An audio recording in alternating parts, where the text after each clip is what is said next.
Well, hello. Is anybody joining in? Probably a bit early yet, probably by about 30 seconds. We'll see if everybody wants to join in. So what I'll do, guys, I'll get the link and I'll invite you all in. So I'll get the copy to the clipboard and then I will add you here, there.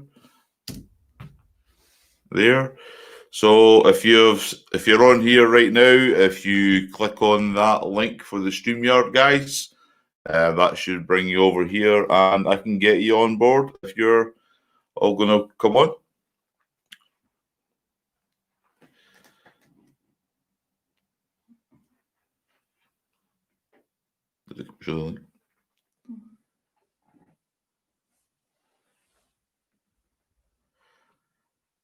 So this is me first time doing this on this live stream, just trying to see how obviously trying to get new with the technology involved with the microphones and the StreamYard and everything else for this motovlogging thing that I've been involved in for the last 4 months.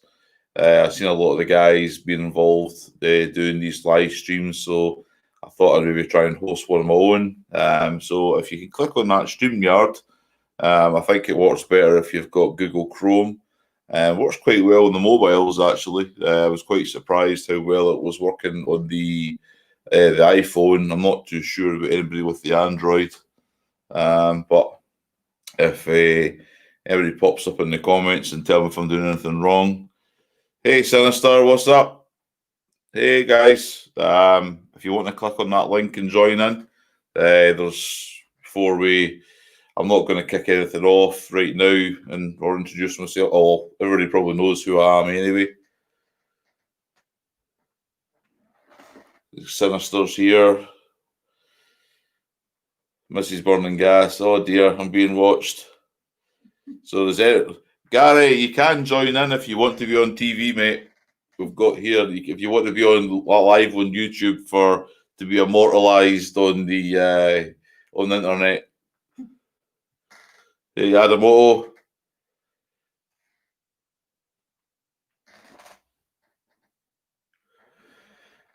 I don't know if everybody's getting that link that I've copied on to that chat. I'll try it again. No, she won't be in here for too long. She'll be getting kicked off. She's only here to make sure that I don't break the computer or the microphone. There he is. Hello. How we doing? Good, mate. You? Yeah, not too bad. Not too bad. I was beginning to think I was going on in here.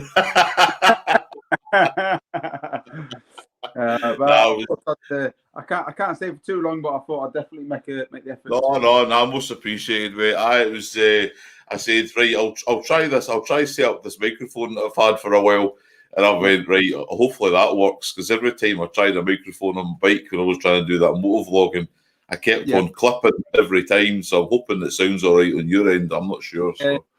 Crystal clear, actually. It is better than the line last night. Yeah, super. That's good. I don't know if it glitches when you've got more people in or not, but crystal clear this time.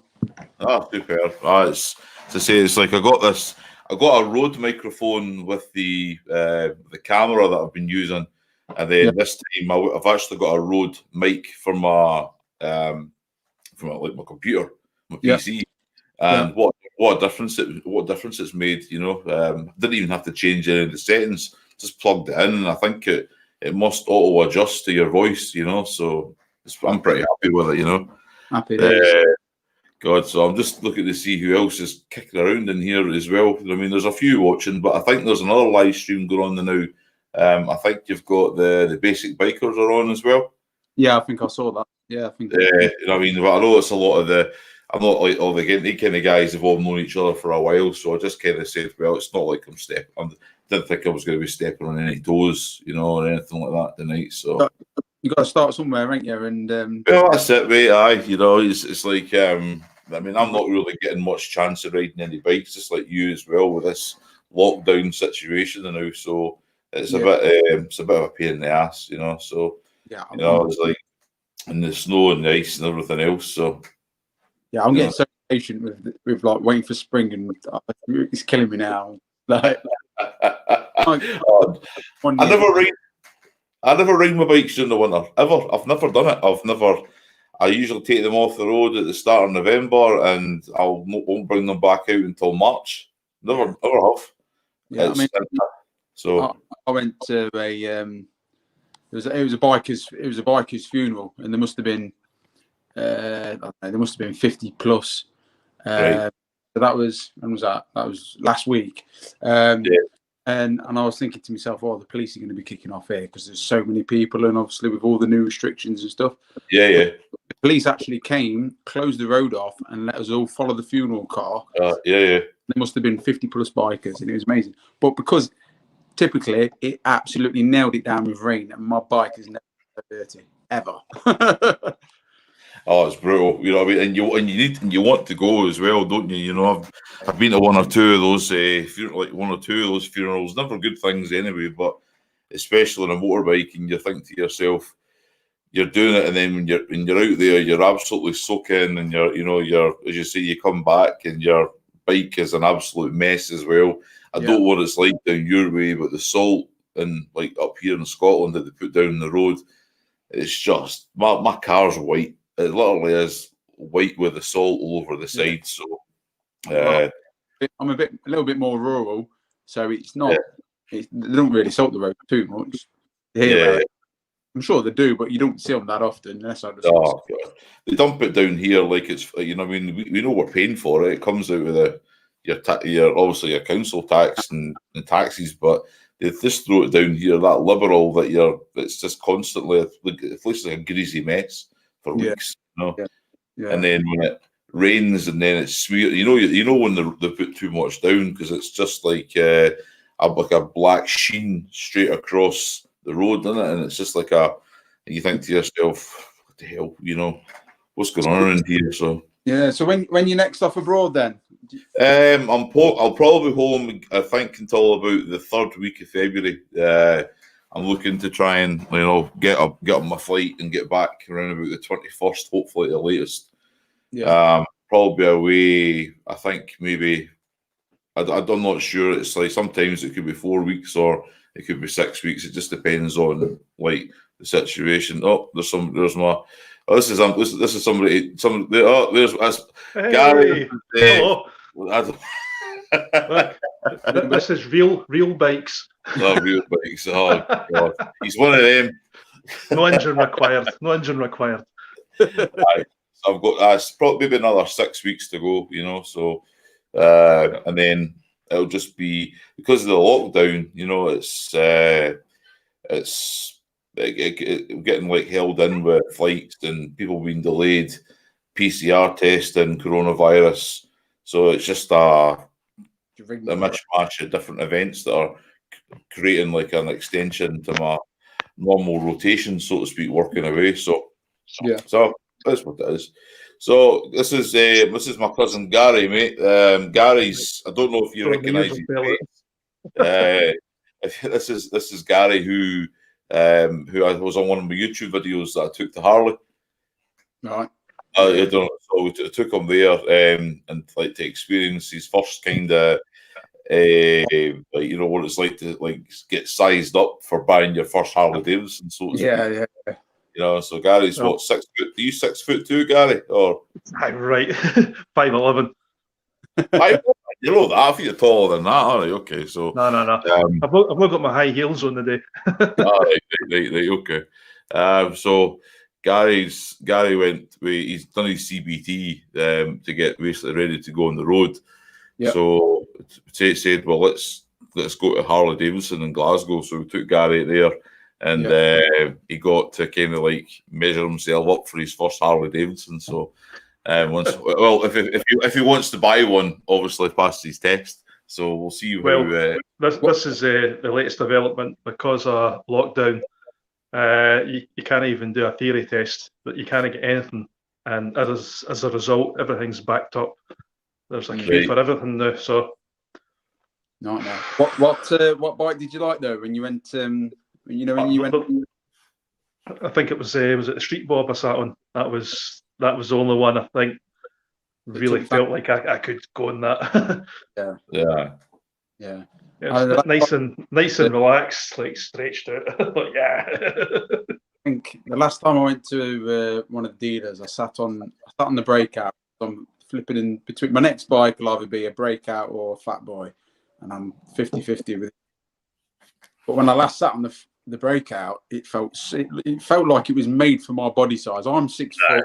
It just felt so comfortable. No. So definitely got to test ride something. See what's what. Well, that's the thing, I mean, like Gary, you're total. I'm 5'10", right? And I mean, I ride I've ridden all the Harleys, and I've got 19-inch 8-panels on me. So like my bars are way up in the gods. I couldn't be up here. I couldn't be up high like that because my hands would just go to sleep. I would have numb hands in 5 minutes. Unless you try a bike with 8-panels, you're never ever going to like be able to properly experience it. So I hold my phone up here and I can feel my hands going numb. So yeah, that's better. So I mean, I think like for me, there's that many things you can do now to change them. It's like I mean, if you're going to jump on your first Harley and you think you're too tall, too short, or whatever you're going to do, I mean, you can. The bars are an easy fix. You can adjust the seats now. You can buy like a high seat or a low seat. Oh. Yeah. There you go. Look at that face. Here he is, look. Here he is. Hey. How you doing, mate? How you doing? I'm all right. Have a guess where I am. Oh, come on then. Hang on. I don't know if you can see that. Oh, hey. Good lad. Good lad. Super. Just been in to get me oil and what have you to change the oil on the Sporty. So $103 later, I've got all the stuff I need. You love it. I've got to do mine mate. too. I'm happy. I've got a Timmy's coffee. I've spent loads of money. So the Tim Hortons should be about the same price as the oil change. Fuck man, Tim Hortons is the cheapest coffee on the planet. It's not here. Well, it's not in the UK, yeah. No, we've got a Tim Hortons here now. It's the first one I've seen up here in Scotland anyway. And you go in and you're like, I don't know how much is it for two, like 10 £10 for 2 coffees or something. What? Really? Best part of it, yeah. Mate, I've not even seen that brand, to be honest. That cost me $2. $2. There's a question for you. Which Harley Davidson are you at? So it's got the coolest name ever, man. This is Badlands Harley Davidson. Badlands. There you go, Toby. You're listening in, man. Yeah, Badlands. Competition winner, Toby. Fucking. Fucking hell. Oh, Gary's disappeared. We're just discussing the if depending on like how your height and stuff, how it can affect your bikes and everything. And it's amazing now how they can change things to like make you fit a bike. You get a tall boy seat, don't you? And you can get a short seat. You can get your forward controls changed to your mid controls, or you can get your bars up and down and tilted back and everything. Right, like yeah. I've got like, as I said, I've got like 19-inch 8-panels, like, and they're totally vertical. There's no angle in them. They just literally come right out the headstock. Just like do you know what they call them? The arrested bars over here, because the arrested bars. Hands up. Was it my wife was following me? We were riding through Glasgow last summer, right? And look at this comment. There you go. Sorry, the missus is calling. He's had to run away. Mine will be calling soon. I was riding through a part of Glasgow, and my wife was following me, and she had her GoPro on her beach bars. And as I went past this cyclist, I must have went too close to him. I didn't mean it. Didn't do it on purpose, but I must have went past him, and all you seen was him trying to take the mick, doing that. Yeah. And see, I caught him on camera, kind of giving it the. Yeah, cheeky. I'm a bit awkward really for me, because I'm that I kind of always seem to lean between the looks over comfort, like, because mine's got like the Burley Slammers on it. It's got a Lepera bare bones seat. I've got drag bars. So it's like everything you can do to make yourself uncomfortable. I think I've done it. But and the fact that it's a sports day as well, which even makes it even more uncomfy. Fuck me. Yeah. Oh God, yeah. I know that feeling, mate. I know that feeling. That's why I had to buy that bloody Mustang seat and put them bars on mine, because the ones that were on there were just awful, mate. They were just really bad. So. But, yeah. Well, so how long are you going to be on for? I was going to just stay on for like a couple of hours if you're going to head home and jump on. I haven't got many takers. I think it's my first one, so I'm quite happy with it, just to see how it. Look. Hang on, I'm vlogging me trip to the garage, so we'll get you into the vlog as well. Yeah, believe it or not, that's actually one of my conversations for this evening. I need to ask somebody about this. Yeah, there you go. That's a great camera. I can only vouch for it. There you go. Look, see, we're at the Harley Davidson garage, and we're still fucking supporting the boys. Support MVC. Has got his live stream going. So this is what we do, man. There he is there, and Adamoto. So back to the house for me, boys. Right. So that's one thing I've heard, is you're not a proper motor vlogger unless you've got your camera with that and you're ready to go at all times. Oh, mate, exactly. You have it with you 24/7. I know. I watch there's a channel. Here we go. Look at this. Toby, are you guys comparing lenses? It's always a good thing to compare lens. That's true. That's what I was watching. That there's a channel called Think Media. He's always trying to sell a book, isn't he? He's always trying to sell you how to start a YouTube channel. So I watched a couple of episodes of his, right? And he is really good. And he was just saying that you should just always get your phone and just start do anything, record anything, and he's totally right. I've got an iPhone, and just basically if I see anything, I'll always just bring it out and start recording. Anyway, listen, I'm going to shoot off, and I'll get back on when I get back home. Right, super, mate, brilliant. All right, mate. Take it easy, man. I mean that's exactly what I've been doing, mate. Every time I haven't been doing it long, but everything that I've done, even when I was over and when I was away working, when Sarah when Sarah was helping, like doing a little bits for the channel, I just literally filmed it with my phone, and there's anonymous. I just said. It was like, okay, so I'll film anything that I can that's going to help, like the next video, to help out Sarah, because wintertime comes and we're not riding bikes. It can be a bit, it can be difficult to try and promote like video, like everybody goes on about video content all the time, and you think to yourself, if I'm not providing video content, then nobody's going to really sit and watch my channel. And you think this is it, yeah.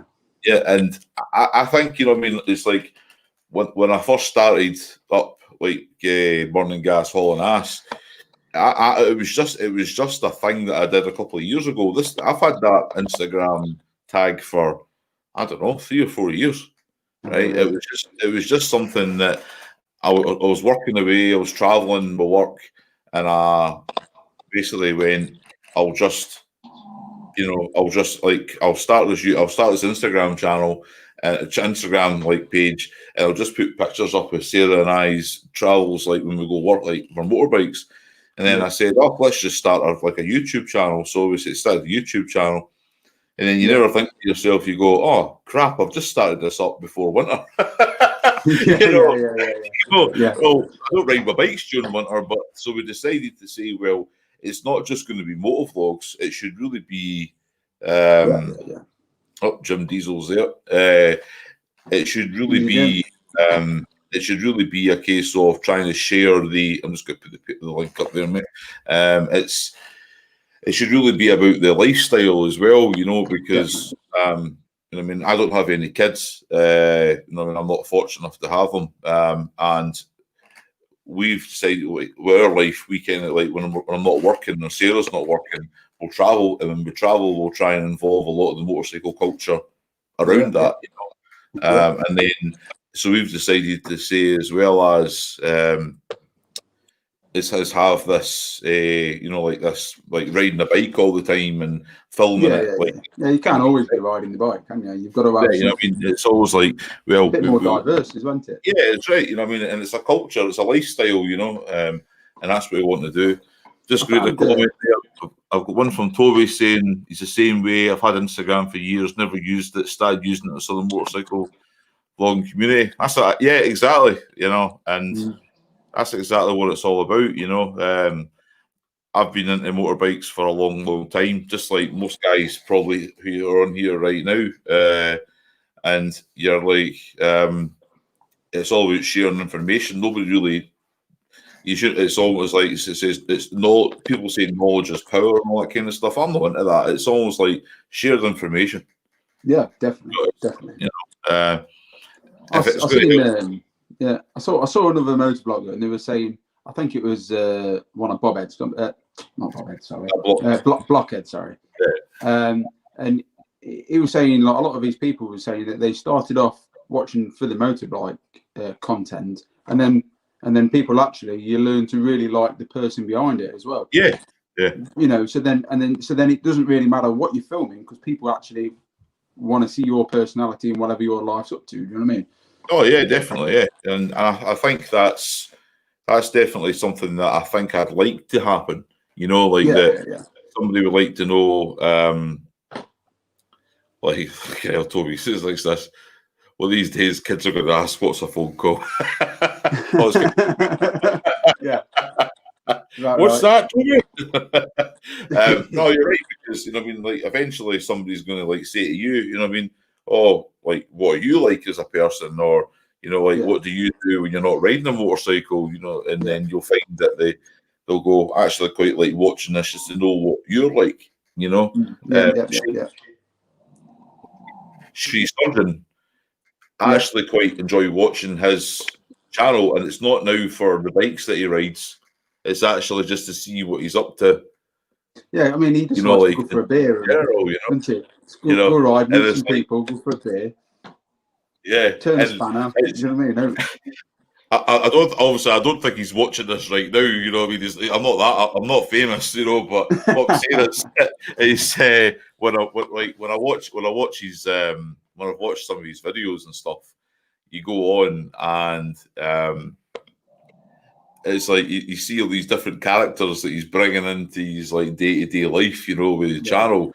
You think to yourself, wow, this is something different, It's like, I think that's as well, because he's fully immersed in the lifestyle, the biker lifestyle, the community, everything. Do you know what I mean? So it's like, even if he's not on the bike, he's still hanging out with bike people, kind of. Yeah, that's it. You're a boxing beast. Boxing beast.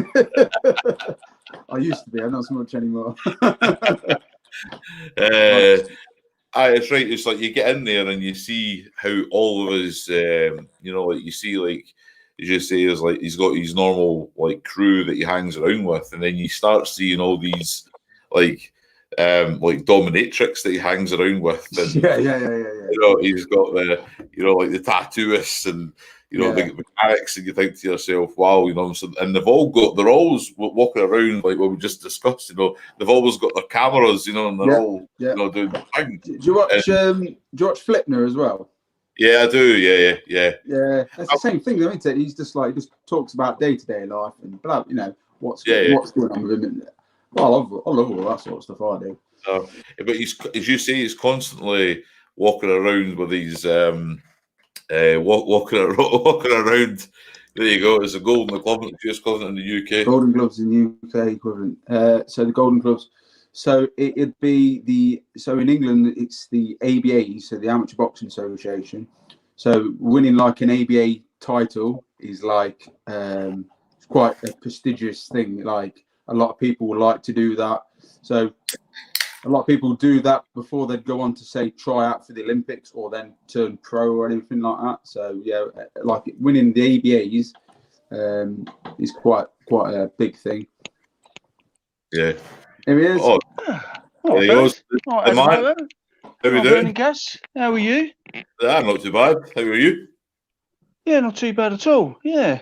Been around visiting the family and stuff. But apart from that, yeah, all good, mate. You've just missed your mate, military biker. You've just been on. Oh, you just missed Scouse. Oh, what? We're done wrong. He'll be back online. He says pretty shortly. I think he's just be pick up oil and a filter for his Sportster. So. Oh right. So yeah, because I missed my notification. I set a reminder for it. Right. Oh dear. Yeah. And it's just come on. I'm like, fucking hell, I was 20 minutes in. I was sitting back and I was thinking, right, I'm gonna try and plan this live stream, and I said, well, yeah, it's Saturday night, and I'm thinking people might be planning doing things with their other halves or something, and then I said to myself, wait a minute, the whole of the UK's on lockdown. What's everybody doing? you know, so it's epic, isn't it? I've watched everything on all the live streams. The only thing I haven't watched is Prime Video. I think I'm gonna subscribe to that and watch The Expanse. I think there's about 5 seasons of that. Yeah, that's I've subscribed to everything else, Disney Channel and Netflix, all the rest of it. And I've watched everything. It's epic, isn't it? I've watched all of the Lord of the Rings, all of the Marvel. You know what I mean? It's like, I'm running out of stuff to watch. We just got the full box set for Game of Thrones. So I've not watched any of Game of Thrones ever. So my missus has just got the full box set. So we've got like hours of watching on that. There's one for you, mate. Have you boxed with him at Anonymous Biker USA? I don't know if Anonymous is still here. No. Hey, what's he got? He's got here. Breeders. Ever watched Breeders? What's that? Breeders? I haven't seen that. Breeders. No. Was that is that on Netflix or anything, Toby? We're not. It's something I don't really watch a lot of Netflix anymore. I usually watch more of that Amazon, the Amazon Prime one. Yeah, that's what I need to sub to.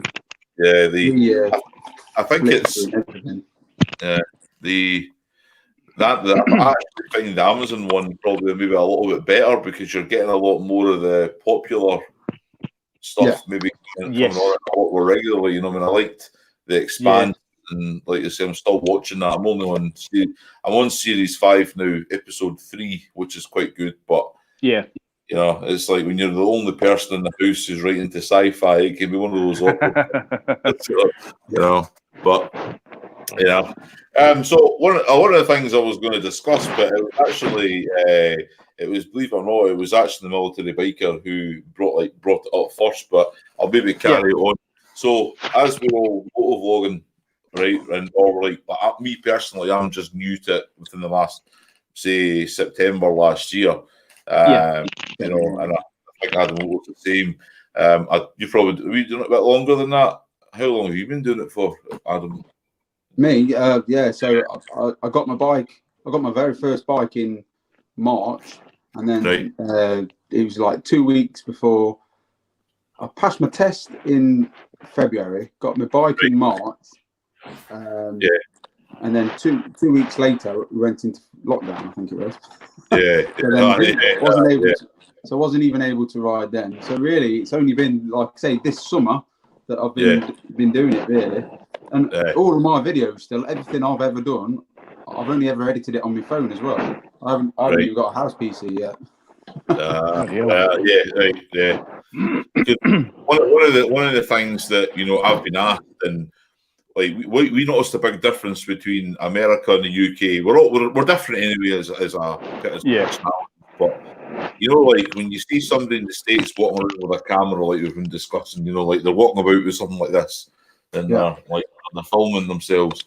It seems to be almost like the norm You know, it's like the people in the States have no qualms about somebody walking around with a camera, talking to it and filming and going, you know, here I am live from Disney World, you know. I mean, because my on that as well, and the Americans just have, you know, I mean, it's just a lot taller. You know, I mean, you walk around and the Americans have no issues with it whatsoever, but you do it in the UK with a camera and walk into a shop anywhere.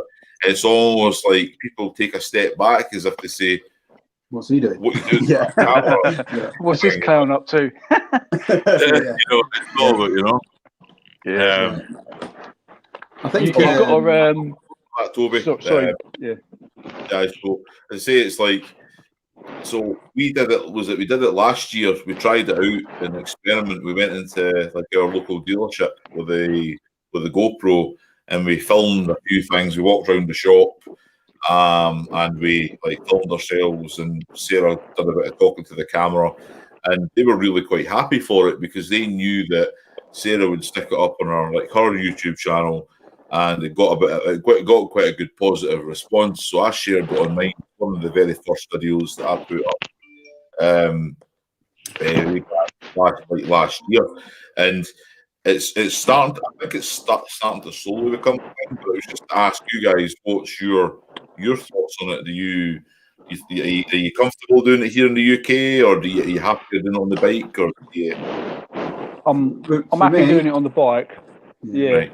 I'm happy. Yeah, got no problems doing it on the bike. I was doing it once where I was in the car park, and I was looking at some people's bikes in the car park, and a guy come up to me and talked to me while I was talking to myself. And I had to explain to him. I goes, "Oh, that's right, mate. I'm talking to my camera at the time." So I put that in. I put that into my advert. But yeah, like when you got the camera yourself, I think when was I? The first time I did that was at one of the British Superbikes at Snetterton, Right. And it's a bit odd because you know what I mean, yeah. Because like you said, people just stare at you, don't they? They think you're like loony, but you just got to just try and just shrug it off and just you do feel a bit silly sometimes. I saw a good video with I think it was $1 Million Bogan, and he was saying the same thing. He says you just got to get comfortable with talking loosely, talking freely.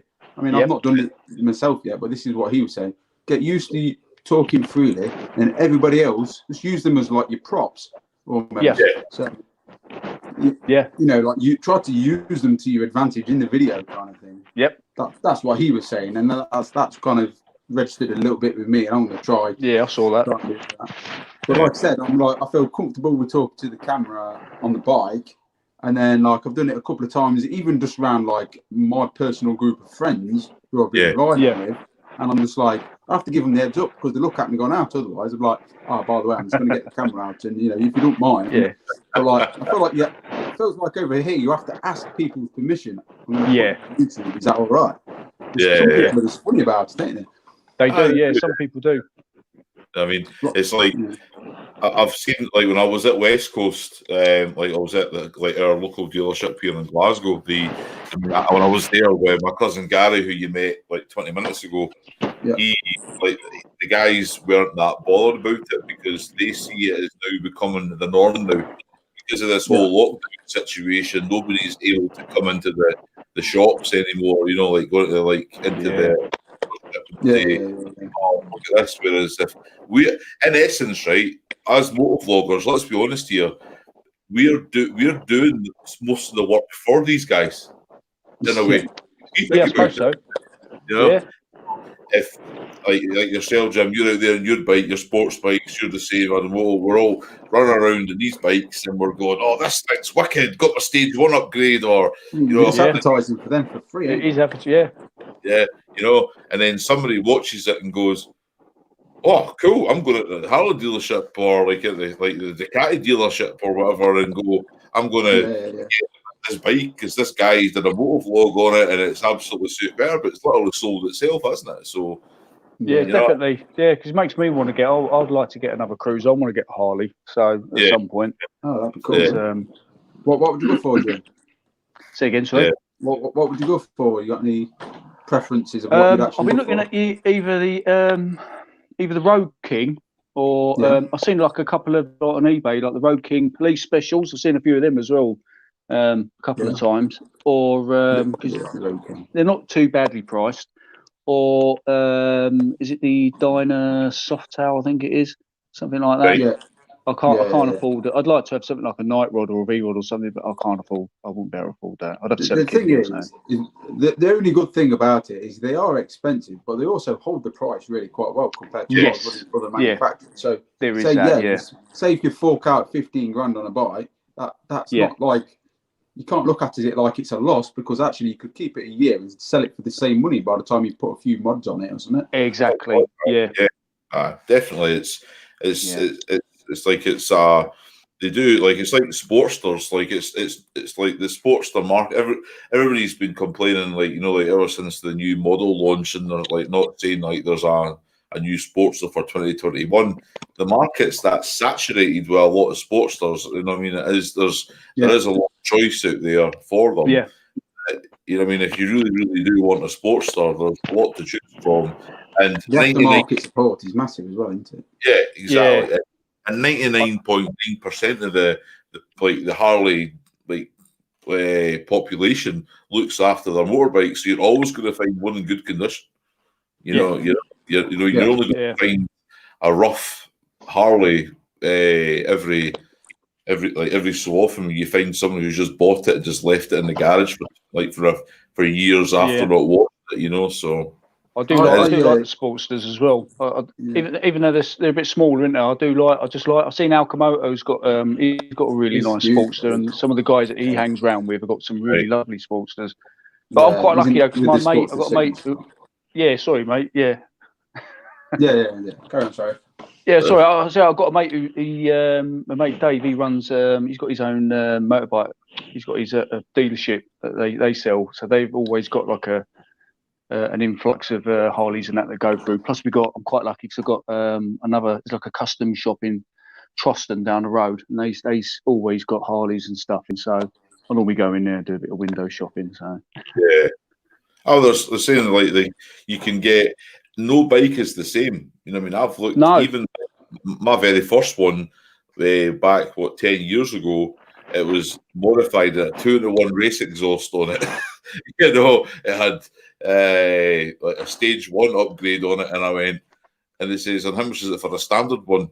Oh, it's exactly the same price. And I went, and that one's only a year old. And I went, well, I'm going to sell £2,000 if I just buy this one a year old, you know. So that's what I like. That's what I like about them. Like you said, it's like I think they had about 4 or 5 different Sportsters in at once. You had some with like front skinny wheels, some with like the big fat wheels on the front and the back. All black, some with all chrome, and then obviously depending on what year they were. I think the earliest one was about 89 or something, and then they went from the 90s up to like the noughties. Yeah. And like you said, they're just such a massive choice. Yeah, you can't go wrong, can you? Oh yeah, I totally agree with that. You know, that was it when I went to work in Saudi back in 2014. I had a Street Bob Special, and I loved that bike. I really did. It was the one with red wheels on it and everything, and it had the pinstriping on the tank. It was like they only made about I don't know. I think they only made about 500 of these things or something. And when I bought it, and then I basically sold it back to the shop before I left, and I think to myself, somebody's got a really good bike there, because the things that I'd done to the bike, the short time that I had it, and somebody got it, and then I was a part of a bike club until last year when I went back to working abroad again, and I still see that Street Bob kicking about, and one of the guys club that I'm in now has it, and every time I see it, I go, "Sell it to me." Sell it back. Give it back. Give it back. But at the same time, though, he rides it all along, and it makes me cringe because of the salt on the road, you know. So I'm a bit like, you know. So I was looking, I was looking for the Fat Boys again. I was just looking on, what was it? I don't know if it's on eBay or Bike Trade or whatever it was. I can't remember now. But there was I thought I'll look at some of the older models, because if I'm going to custom it, it doesn't matter necessarily if it's a little bit older.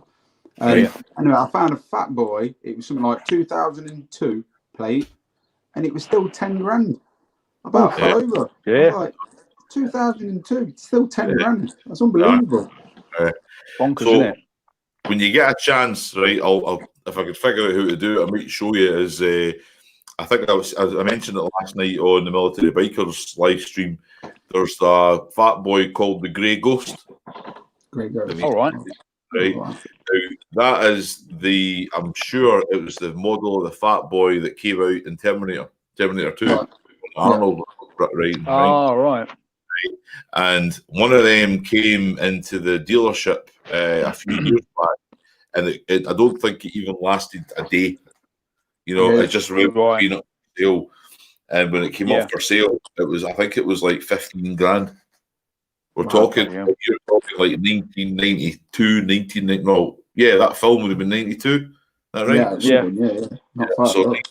1992. So can't, you know, I mean, it's something else, isn't it? You know, I mean, it's like it held its price, you know, at the same time. Yeah. So can't Probably. really What do you reckon that's appreciated then? Do you reckon? Do you reckon that's? Oh, I mean, yeah. back then, didn't it? I mean, 15 grand. I mean, back then that must have been.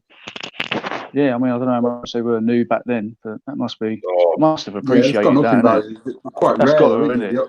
Yeah. older ones, you kept in good I condition. actually think Harleys now are probably just the same price as they were back in the day. But I think it's just we think they're more expensive. I don't know if you know what I mean. It's all about like inflation and stuff. So now, our wages are like, you know, like with the GDP and all that kind of stuff. Yeah. Back then, when I was looking at Harleys, they were like 20, 25. They're still the same price, you know. Yeah. And everybody's still doing the same thing. They're all still complaining. Yeah, exactly. So one of the things, right, was something else. This is something that actually happened to me this morning. Instagram. We all use Instagram, right? Yeah. So I'd like to ask: does anybody ever get any of these messages about becoming ambassadors for brands? Does anybody get? I think I only had one. Yeah, some fitness company. I think it was FNX or someone. Yeah. Right. What about you? I've had it, and then it's like a lot of the time it's clothing brands, and we'll give you, we'll you know, whatever you sell, we'll give you 10% off. Blah blah. You know. Yeah. That was it's like not like a one genuine I offer. had, It's not like someone who generally wants you to work with them. Yeah. They still want you. They still want you personally to buy. They're just going to offer you 10% discount. That's it. Yeah. Whatever. Yeah, that's right. Yeah. I've ever since I got about, like, I mean, when I started like using Instagram a little bit more regularly, when I started up the YouTube channel, your Sinister Clutch, there you go. So he's saying a few have contacted him as well, and he gets the clothing and jewellery. Yeah, something I get watches. Right. Yeah, I get watches, and then, you know, like this late trend is it Milner, you know, the Thor's hammer. You know, the Viking jewellery. I don't know if they see the beard and they go, "Oh, he looks like a Viking." Yeah. He needs a hammer. He does. But the latest one that I'm getting right now is, I mean, obviously they're not stupid, right? They're seeing that you've got more than, say, a couple hundred like people following you on Instagram or whatever, and you've got the same kind of network. So they'll say, like, what I'm getting now is sports brands, and I'm kind of thinking, right, like, what the hell do I want to wear tracksuit bottoms and like Nike or Max? I don't wear them on a day-to-day basis now, so I'm like, right. And then the other one was obviously because I wear a lot of hats. I got a lot of hat company got in touch, but the same thing. It's like, well, it's the beard. They want me right now. What they're looking for is they want me to buy their hats at just a discount price, run around with Facebook caps on, and then tag in their company in the Instagram post. And I'm going, but so at what benefit are you getting from that? Yeah, I've just had to pay for it. You know, you're not giving me a free hat. You know. Yeah. But if you did get a free hat, you would do it, wouldn't you? You'd wear it, you'd tag it, you'd advertise it, and you'd do the things that you needed to do. Yeah. And then you'd build up a bit of a relationship with that company. But if they're just going to give you 10% off, I mean, you're just like, your hats are probably already 10% overpriced. Yeah, exactly. Yeah, that's right. Yeah. And that's one of the things right now. And one of the I don't know like who everybody follows. Obviously I'm not going to go through everybody's feed, like everybody's Instagram page, and go look who you're following and all that kind of thing. But there's a girl in London. You might have heard her. It's like All About Holly. Have you seen her? No, I don't think so. No. Right, if you go on Instagram and have a look, she's on Facebook as well and stuff. I'm not sure about YouTube. Like, our actual Instagram is All About Holly. Yeah. And it's all she writes about a sports star. It's like it's got the like risen tank. It's like it's an older one, and it's got like the center. Like, it's all basically made to make a little chopper that she rides around in London city centre, and she's wearing and it's there's nothing wrong with her as a person. I think for me, it's what she wears now. When she's riding this bike going around London, she's wearing like Nike Air Max, right? Mm-hmm. I'm just reading some of these comments. There we go. White Rock Rider. Hey, how you doing? Nope, Jim's dropped out. There you go. So she's riding in London in this like little kind of like chopped out bobber Sportster with Nike Air Max on and the like skinny jeans, right? And I think to myself, you're giving me the fear. You come off that bike. You come off that bike and you come over your ankle, you're going to hurt yourself, and you're a pretty looking girl. The last thing you want to be doing is falling about the place, And then the next thing I know, she's an ambassador for Knox Armour Protection. There you go. The hypocrisy in that. It's all that about. And like honestly, look it up. I mean, when you get a chance, just go to your phones, whatever. Just type in All About Holly, and and you'll see that, and you'll see it's like so she's like running around like London. She's got the helmet on, she's got gloves on, she's wearing a leather jacket, etc. But but it's like when I look down and I see these skinny jeans and this black Nike Air Max, and I think to myself, right, what happened to the Lord? With their ankles showing. Yeah, with ankles showing, hey, some people get turned on by ankles, and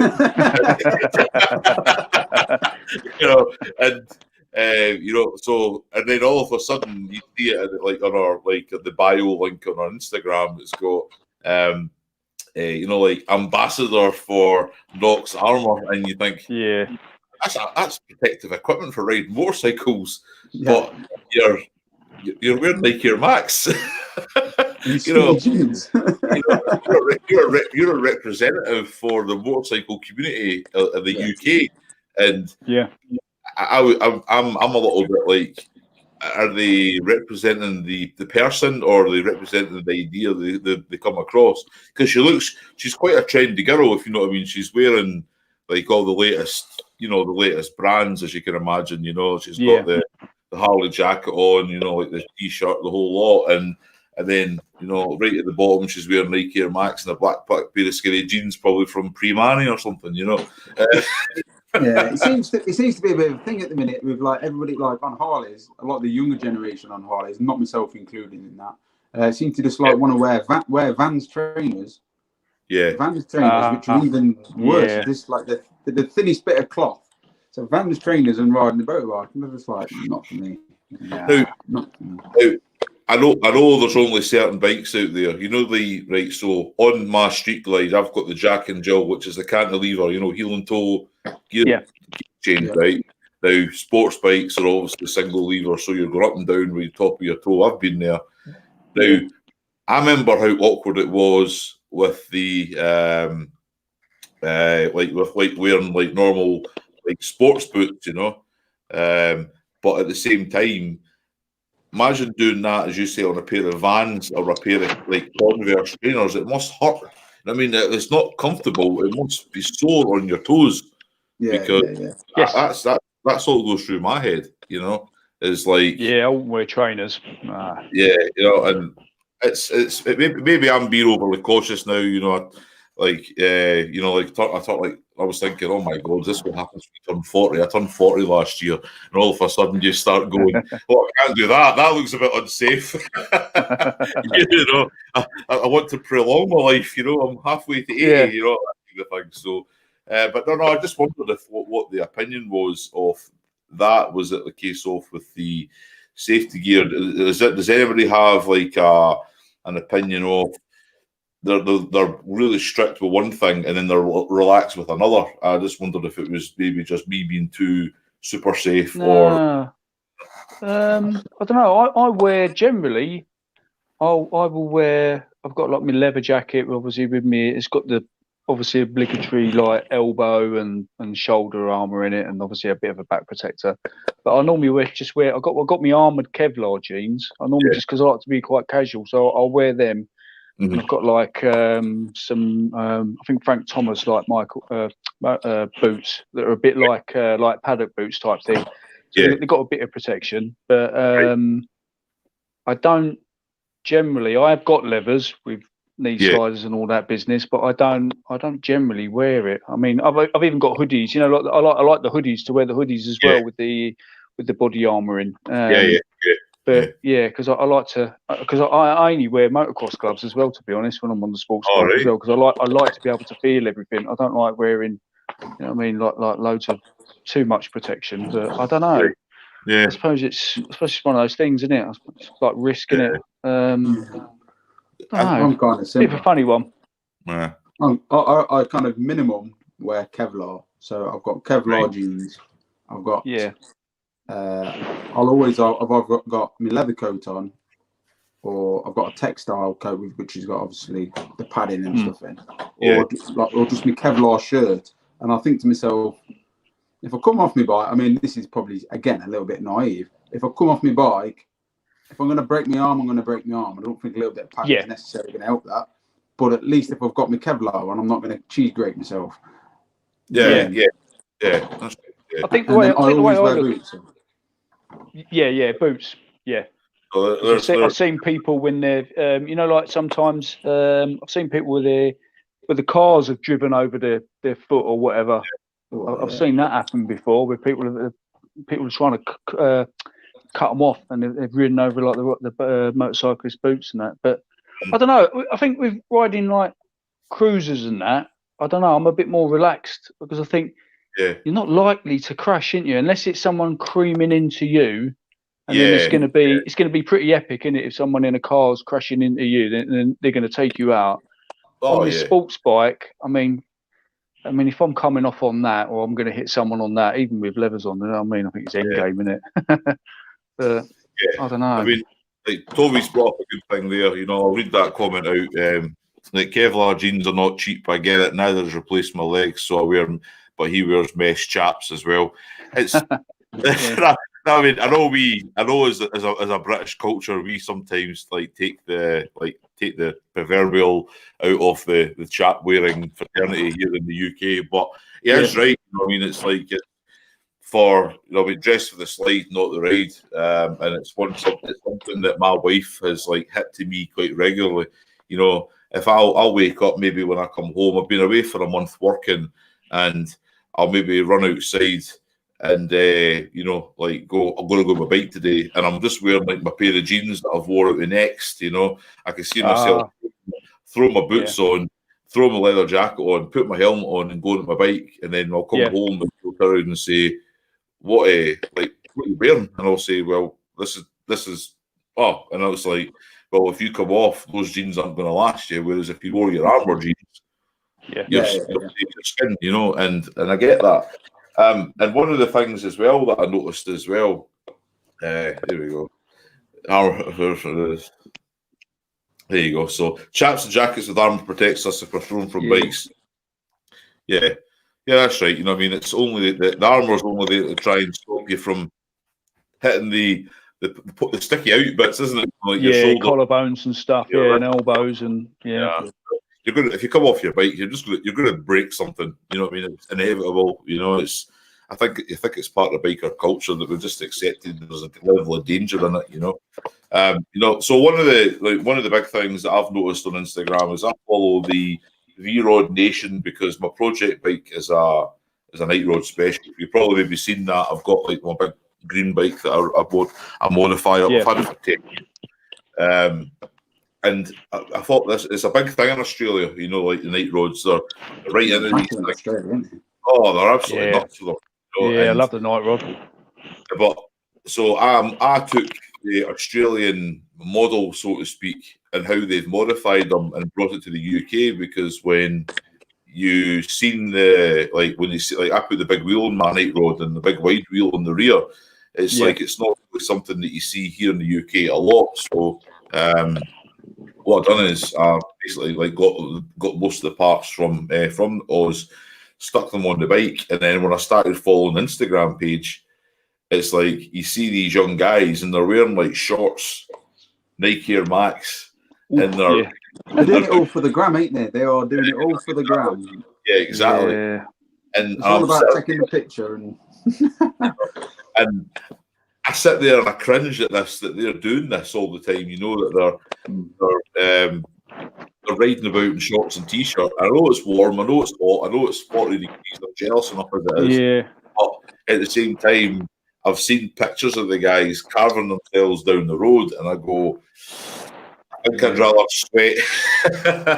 You know, I think I'd rather be sweaty and then be, you know, like half my skin. You know, I'm a bit like that. Yeah, I'm a bit like that about the half helmet as well. You know, like the half helmet. I always wear. I've bought a half helmet this year. Yeah, and I've worn it like 2 or 3 times, but there's something about it that I don't feel that comfortable about. So I always go back to my full face. Yeah. Oh yeah, no, totally right. I know when I was out in Canada, I took the piss when I had a night rod, because we hired bikes for the weekend to go cruising, and I think for most of the time on that I had my combat trousers on, and they're not. There's no protection in them whatsoever. But I either have just like my long sleeve like t-shirt on, or just my t-shirt most of the time. I think. The only time it got a bit dicey was I think going across a prairie or something. It was all the bugs. The bugs hitting you. It was like getting hit with like plastic bullets or whatever. But I don't know. Sometimes I'll just I've got a cruiser enough. If it's hot, the weather's hot and everything, I probably would, go they call it squidding, don't they? Go be a squid and go just a t-shirt. But as long as you're driving sensibly, I suppose. It's a numbers game, isn't it? Oh, that is. There you go. I stopped wearing half helmets. Go face work better, in my opinion, for motor vlogging and avoiding the bugs in the mouth. You're totally right. Nothing worse than a big bee landed down your throat. I think he said about that.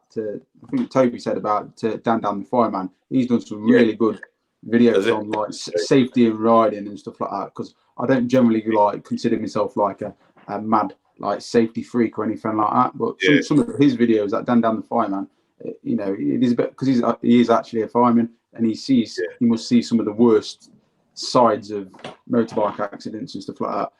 Some of his videos, they are worth the watch. Well, I was back in 2010 when I got married. I went to Orlando for my honeymoon, and we were at the. There used to be there was a small kind of outlet like Harley Davidson. I don't know if any of you guys been to downtown Disney. Yes. Over there, right?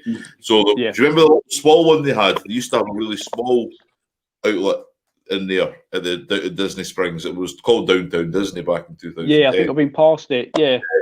So I went in there and I went and bought a leather jacket for my honeymoon. That was kind of like from the as you do when you get wedding gifts from people. A lot of people knew that I was into motorbikes and Harleys, and they gave me money. And I says, well, what I'm going to do is I'm going to buy a Harley leather jacket, and I did. But I was talking to the guy in the store, and I said to him, "What's it like to rent a bike here? I'd like to hire a Harley and go down, ride down to Miami or something." I didn't do it. I liked some advice, and he says, "Well, it depends." And he says, "What's that?" And he says, "Are you going to wear a helmet?" And I remember this conversation. I says, "Well, I normally wear a helmet anyway." And he says, "Well, it says this will depend on your insurance."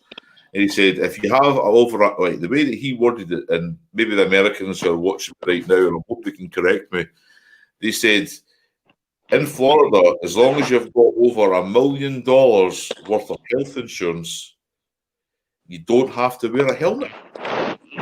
Right? All right. Right? And I remember looking at him, and even Sarah around and said the same thing. And I went, $1 million? And it says, if you've got over $1 million worth of private medical insurance or whatever it is in the States, you don't have to wear a helmet when riding a motorcycle.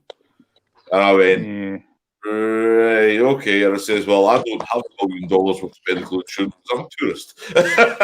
You know, I would strap my fat ass to a plane and send me back to the NHS. You know, that's Flipner. Said, well, what's what they do here? If like you'll notice that you'll see some riders not wearing a helmet, and some riders wearing a helmet, and I went, right, well, is that insurance? And he says, well, yeah, and obviously in personal circumstances, like as in like they just don't want to wear a helmet, and if they get injured or whatever, then on their own head be it, so to speak. So I was a bit like, right, okay. And I watched one of these YouTube videos before. Oh, there we go. Because depends on the state, we all have different laws. Beards and Brews, how we doing? What happened is I watched another YouTube video, and it was a guy wearing like a open face helmet like you would riding a Harley, you know, as you can imagine, you know. And the guy came off, he landed on his chin. And like part of his jaw was tore off and everything. It was all wired, and I just went, that's it, get rid of that. So what I done is I went and bought myself that Shuey X0 that I was mentioning the other day about helmets and stuff. And then when I bought that Shuey X0, it's like the benefits of an open face helmet, but it's got the jawline. Yeah, I really liked it. And I've never looked back, but I'll never ever look towards an open face helmet ever again after seeing that video. You know, it literally gave me the fear of ever doing it. You know, it's like I don't ever want not to be able to ride my motorbike because I've got my jaw wired up and I'll never wear it again. So that's game over, isn't it? I was watching that Flipner again the other day, and he was saying one of his last videos. He was saying that like a year ago to the day or whatever it was that he smashed his. He had an accident on his Sportster. Well, a lot of the time in the state where he is, they don't even need insurance. They don't even need bike insurance. Yeah, did he say that he didn't have insurance? And the guy that hit him, and the guy that hit him didn't have insurance either, did he? Yeah, and he was late for a Celine Dion concert. I did hear it right then. Yeah, exactly. I watched that exact same video. Yeah. Jesus. So there's Toby saying there that Kentucky, Indiana, no helmet required. New York, California, Virginia, helmet must be worn. So, as Bikes, Beards and Brews also mentioned as well, that a lot depend on the state, I guess. But here in the UK, it's a law, isn't it? If you don't wear a helmet, you'll get pulled over instantaneously. Oh God, imagine that. Oh, look at it. Hello.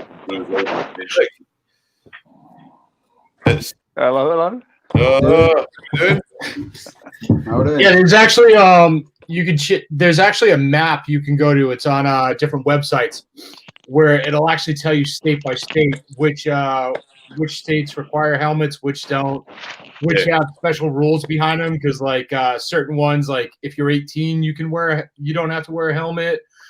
Some are like 21 plus, some are insured, some are not. So, and then there's also regulations on the helmets. So like up here in Massachusetts, you have to wear a helmet and it has to be DOT approved. Yeah. You normally get around that by wearing a brain bucket, which you know, they're not DOT approved, but you just buy a DOT sticker and throw it on the back. See, we're not in the UK, we're not allowed to wear DOT helmets. They're illegal here, believe it or not. Don't meet the quals, do they? Yeah, it was at and this is one of the conversations that I had with Harley here in the UK, is that you're selling all these Harley Davidson branded helmets, you know, like the open face and all this other thing. and on the back of it, it's got DOT approved. And I think to myself, well, yeah, that's fantastic if you're going to buy it and take it to the States. But you know what I mean, all my helmets have got that ACU, approved, branded on the back of it, and that's what our insurance companies only recognise if you're riding bikes here, and they significantly cost more, because a DOT helmet in the States you could pick up in the dealership for £100, like $140, whereas a proper ACU approved helmet here in the UK, we're looking at what, minimum £300, £250, £300. So unless you're getting ones that are like gone out of last season. Well, that's the other thing too. F9 actually did a pretty good video on this, showing that like DOT helmets are pretty pointless. It's an out of date sort of regulation, and it really doesn't affect motorcycles at all anyway. Right. That's why a lot of I'm assuming countries like yours, they're going to the ECU rating and all that stuff. Yeah. And we are slowly kicking and dragging going to that regulation as well. Right. Yeah. But at the same sorry, but we had the gold standard as well, didn't we? So if it's good enough for racing on track, it's for road and track, innit? You get the gold one as well, little gold one. I mean, I think, like, for example, like the big boys, like the Arai helmet and stuff like that. I used to wear one of them, and you could wear that anywhere because it had that gold ACU approved sticker on it. Now, it's that bad now. You can actually buy those stickers on eBay. You can buy the copyright stickers on eBay, stick it on a DOT helmet, so if you get stopped by a random, like by the police for a random check, oh no, look, my helmet's got a sticker on it, and you think, well, what's the point of that? Because if you have an accident and the insurance company comes out and looks at the helmet, they're going to go, what's this piece of crap? This is made out of tinfoil. That's what we do with the DOT stickers here. So I got insurance companies. I got pulled by the police. I don't know, like a couple of months ago. More in the summer anyway. And but they did all us for having small license plates. So that's what I got. I got £100 fine for having small. But one of the lads right at the back of the group had got the smallest license plate you've ever seen in your life. Yeah. But he was wearing like the German style piss pot helmet, and he got the police actually they did him through small plates, but they actually says to him, look, mate, if you want to kill yourself, feel free. He says, but I'm advising you. They didn't actually do him for the helmet, they did him for the small plates. But the guy just said to him, if you want to kill yourself, by all means, but I'm going to advise you to wear it. Yeah. So, a lot of the time it's to each individual copper's discretion to how far they want to push it with the helmets, I think. Yeah. Salty and Sprinkles has brought up a comment there. I'll bring it back up because that was actually going to be my next conversation. It's like about these Ruroc helmets. I don't know if anybody owns one. Does anybody own one of these things yet? No, not yet. No, but I've heard some. I've got a friend who had one. He didn't rate it.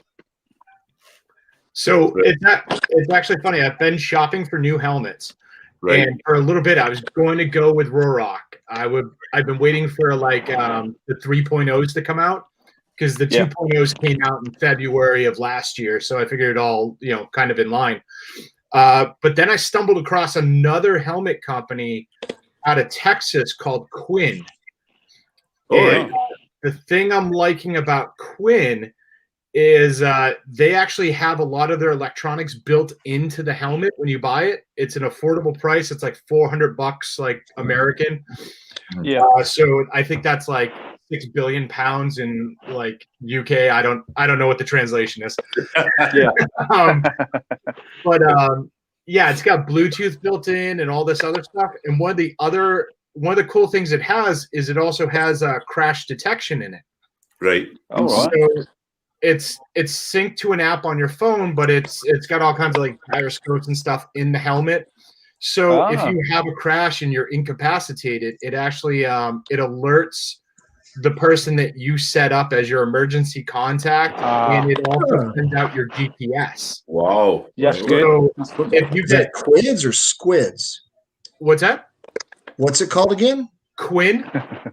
Quinn. Yeah. Is that with a Q? Q, yeah, Quebec, Yeah. uniform, India, November, and I think it's 2 Novembers.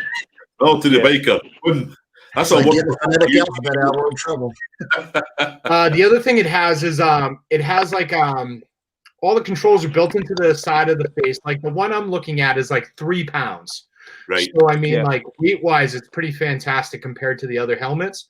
Right. Yeah. But one of the other things it has is again, it's hooked to an app on your phone, and it has a 3-button tap on the side. So say like, you know, you decided to piss off like 5 cars and they're chasing you down, you need to call for help. You tap it 3 times, and again, it sends out your GPS location and all this stuff. That's a really good idea, that. I really like that idea because I plan to do a few solo trips. So, you know, if I go down and I go off the road and I'm unconscious, it's going to send out my GPS location, and somebody's going to find me, hopefully prior to me dying. Yeah, right. Yeah, it's quite good, cool. And again, they're coming in at like the same price point as like a Rock and all this other stuff, except like it already has built-in Bluetooth. Yeah. The one I was looking at had like a drop-down visor and all this other stuff in it, and like I said, coming in at 3 pounds. So I mean, can't complain. Yeah. Don't the Ruroc, don't they have the shockwave? But that only good for like music. It's not even like it's not even a communication thing, is it? It's just the music. Correct. And you have to buy it aftermarket. It doesn't come in the helmet. The Quinn ones come completely set up with all the electronics in it. Right. Oh, right. So the only reason I mentioned the Ruroc quite a lot is, well, I've mentioned it is these other like motor vloggers, you know, like the ones like Blockhead and like Shade Tree, and you've also got, you know, what's their name, or Two Wheels. They're seriously plugging the Ruroc helmets now. I get it. It's a brand. It's a merchandising tactic move by the companies. I get that because they're getting freebies though. Well, are they making it cool to own a Ruroc? Because I'm not going to buy something because it's cool. I need a helmet that's going to do the main purpose in its life is to protect my head, right?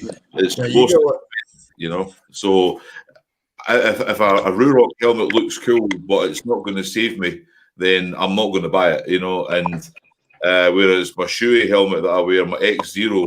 It looks cool, but I know Shoei's got an established, you know, history behind off, like they got good and stuff. So I put my trust in a Shoei helmet and always have.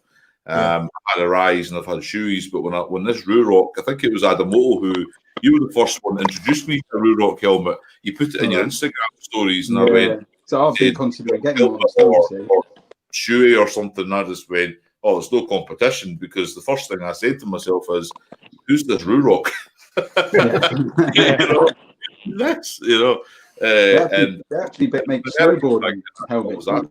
Yeah, that's what they kind of started with. But that's right. Yeah, there's I've seen, like, I went on their website, their Facebook group page, and I was like, guys, these things are like, some of them are crazy expensive, at least in my eyes.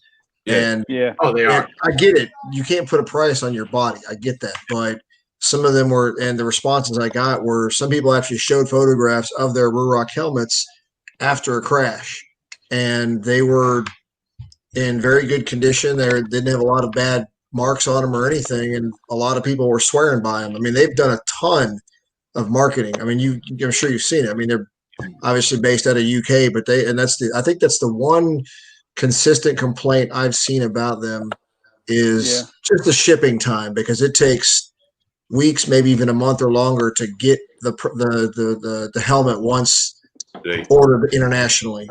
Yeah, isn't that right? They're not actually sending them out to any like retailers to sell. You can only buy them direct, so you can't even try them on. Yeah, I don't think they use distribution centers. They ship directly from. Oh, right. Yeah. I think it's probably cheaper here to manufacture, get all the parts, and then send over there. I think that's the big thing. Yeah. I think the American changed the import duties, you see. And that, oh, you know what I mean? So it's almost like let's do it that way. Like, I mean, let's assemble another country and send it to the US, and I totally get it from a business perspective, you know. So Right, I'm gonna have to bounce, but it's good to chat to you all. Yeah, cool. I told the missus I was coming on for 10 minutes, and we're an hour and 15 minutes later. But good to speak to you guys. And great first live, mate. Oh, thank you, man. Yeah, it's good. So, hey, I'll tell you, just as response to Salty and Sprinkles talking about chin mounts. Watch out for middle fingers. But no, Salty and Sprinkles commented about the chin mount stuff or the GoPro stuff. Yeah. I'll tell you, I have an RF, a Shoei RF 1200, and I got a chin mount for them specifically, and maybe it's operator error, maybe I wasn't putting it on right, but it wasn't fitting for my helmet.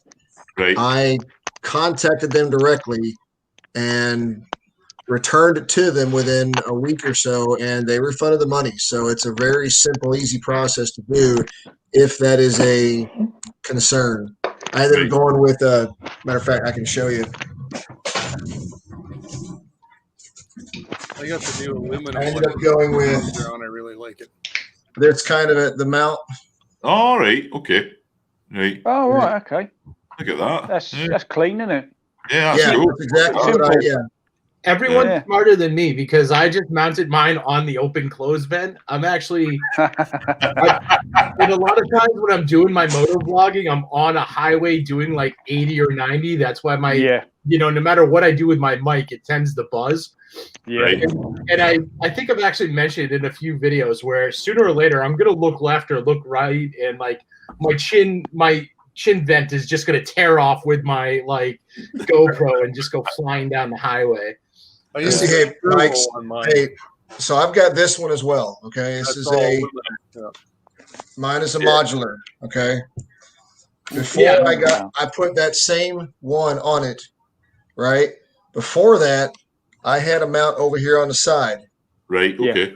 And it was just an arm that came over. But I've got kind of an interesting. I'm doing a video on it still, but I kind of have an interesting setup to where it comes out. And I've got that adapter. You know how you have the 3-band on the jack? Yeah. What's it called? TMR, TMSR, whatever it is. So I've got it coming out and going onto that, and I've got it zip tied onto that arm. So that all I got to do I have to remember before I do this piece, I got to remember to unplug. But this thing is like you just said. Somebody said it's very streamlined. It's very simple. There's not an arm there I got to keep messing with. So I didn't like the arm either, Toby, but I went with this Sherwool. And the Sherwool, if I can get it in the camera here. Yeah, that's exactly. It does mount on the side, but this is all aluminum. This is not plastic. I did not want plastic. And because it's aluminum, you can torque those bolts up. And I tell you, you can carry your helmet around by that. It is strong. Yeah, that's what I used to use. This thing right here. Yeah, but I didn't like we do have a plastic one, but I just went with the aluminum and like it. See? Yeah. I've heard great solid. You use on those as well. The aluminum. Yeah. So I didn't see the one like you had before, Toby. I might have went with that. Then it gives me better access to my vent on the front. Yeah.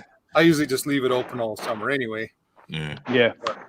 Yeah, the company claims, and I'll have to look it up and I'll let you know. But like I said, I got to make a video on it. But they say that it will hold up to 75 pounds. All right. So I mean that's pretty good when you're thinking about the wind you're getting in the face and all that kind of stuff. So yeah.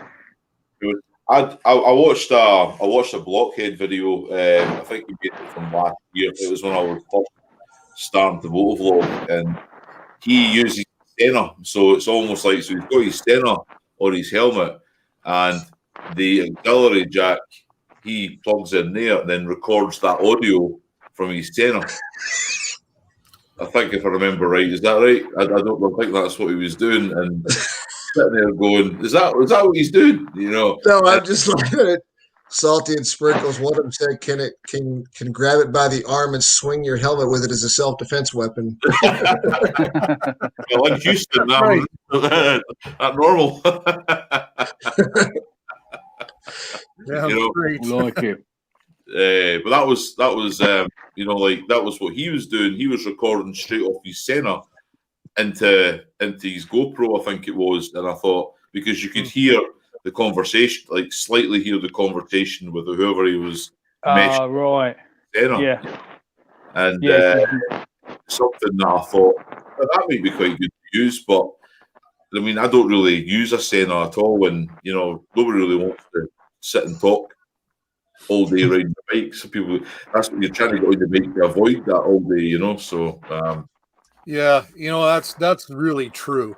You're kind of in your own headspace when you're on your bike. Yeah. So I ride 2 up lots because I have the Queen with me, and then she can go, I gotta pee. And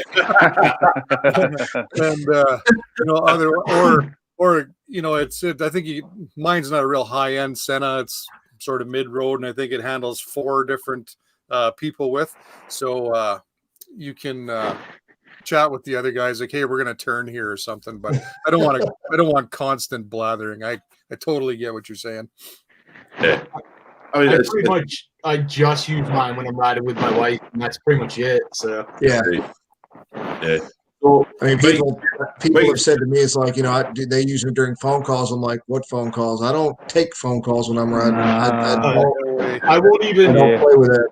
I won't even sync my Senna to my phone because I use my phone to I ripped out my Harley stereo. Like, that was probably one of the first things I ripped out because fuck everything Harley puts on a Harley. Yeah. And I put a Sony AX7000 in there. So, I like to pump my music through my speakers, not my Harley speakers, because I got rid of those pieces of shit too. And put in some Rockford Fosgates. That's funny. That's funny. Let me rant for a little bit here. They were just doing their announcement where they're like, oh, hey, we've got Rockford Fosgates. We've gone to the next level. I'm like, congratulations. I've been at the next level for 2 years, you fucking dipshits. Oh, no, we're not going to flog this dead horse, are we? Are we going to start talking about Rockford Fosgate and the new 2021 Harley Davidson? Oh. Yeah, it's like, congratulations. It's finally 1998 for you guys. Yeah.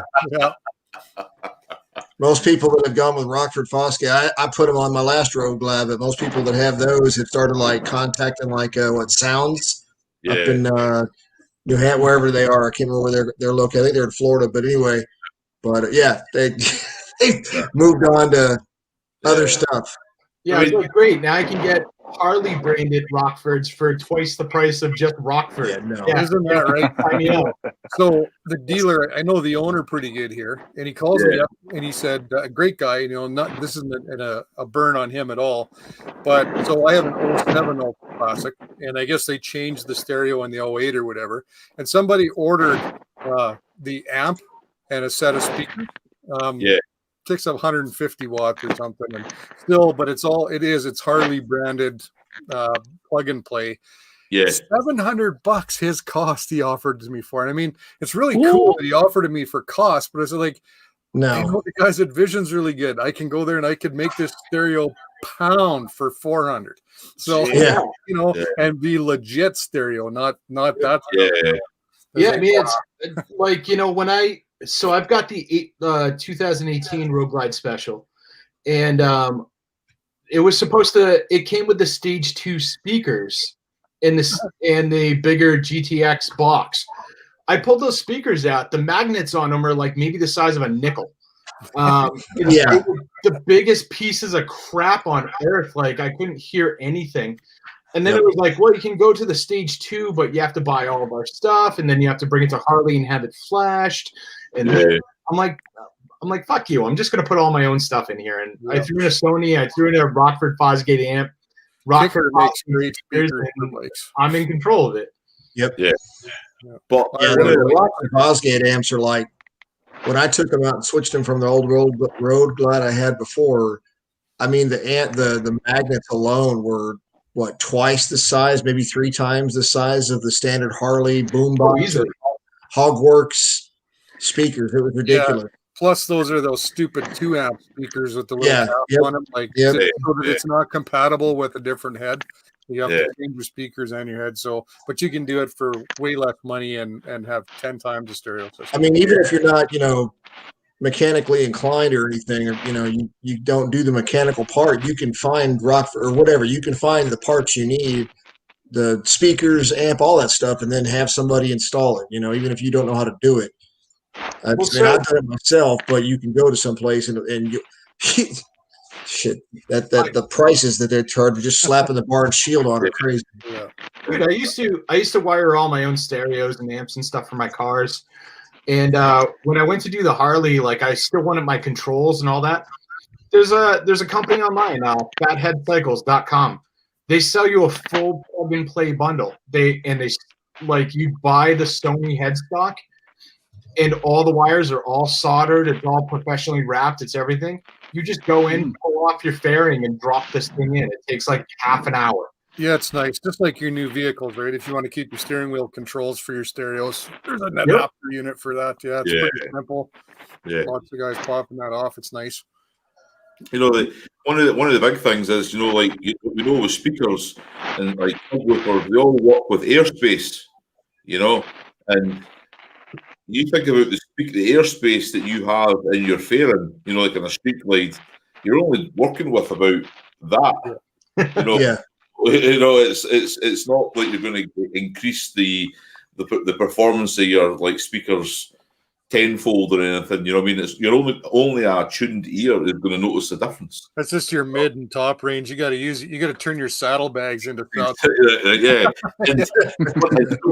I was at a dealership I'd say about 2 years ago, and this guy was in and he was complaining about how loud his stereo was when he was connected via Bluetooth to his mobile phone. So I said, let me have a look at it for you. Maybe you've just hit the wrong setting. So I sat on his bike, and he says, listen to this. So he synced up his phone via the boom, the 6.5 boom system on the street glide. And I looked and I said, let me see your phone. And I said, they unlocked his phone. I turned the volume up on his phone to max, and it instantly improved his speakers. I tell you, man, I work in IT. That's my job. And if it wasn't for people like that, I'd be unemployed. So,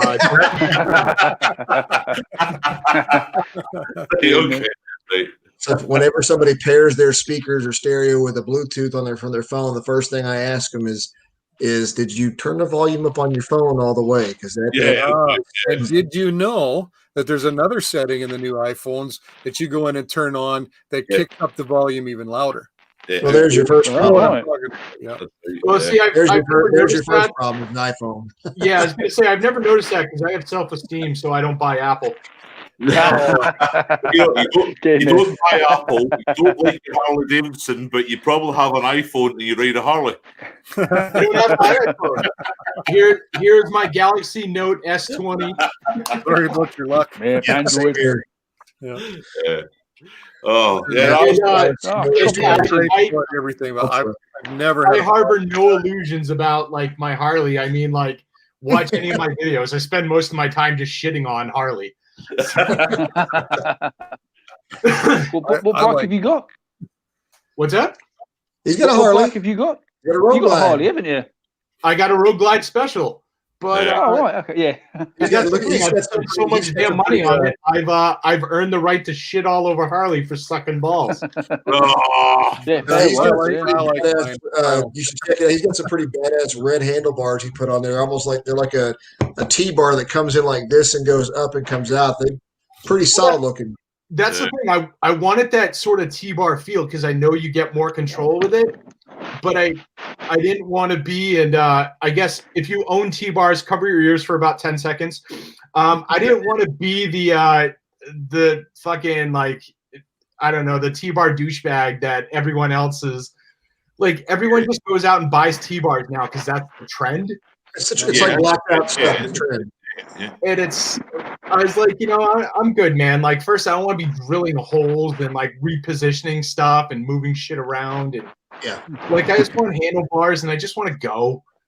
Yeah, I get that. So I went to the my local my HD dealer here, and they had it was the I can't stand this particular bike. It's the one that kind of has what is the FLX? What it has like the single looking headlight for the Road Glide adaptation. It looks like a single fairing mounted. I don't know if you know what I'm talking about, but anyway, they had T-bars on this thing, and I was like, you know what? Let me climb on it and see what it feels like, because I've never messed with T-bars, and I liked the feel. It felt more solid, but it was way more solid than having to feel the occasional rock of ape hangers or whatever. But and when I asked, I was like, well, then the problem is you can't see your gauges. The way that they're depending upon how they're designed, you can't see any of your gauges. And they said they actually make dashes, and you can rearrange the gauge positions and stuff. I'm like, okay, great, more money to spend. Well, that's the thing. You have to reposition your gauges. Yeah. And then you don't have a clean shot at your stereo and stuff either. Right. So, and that's another reason why I went with the handlebars I have, so I can just like go right to the stereo when I want to. Yeah. You can't do that with the T-bars. I just seen that Chopper Fett's in the chat, and did you see his video where he stuck a bat wing on his dyno? Yeah, I did. Yeah. I'm not going to see what he says in the chat. Has he still got it on there?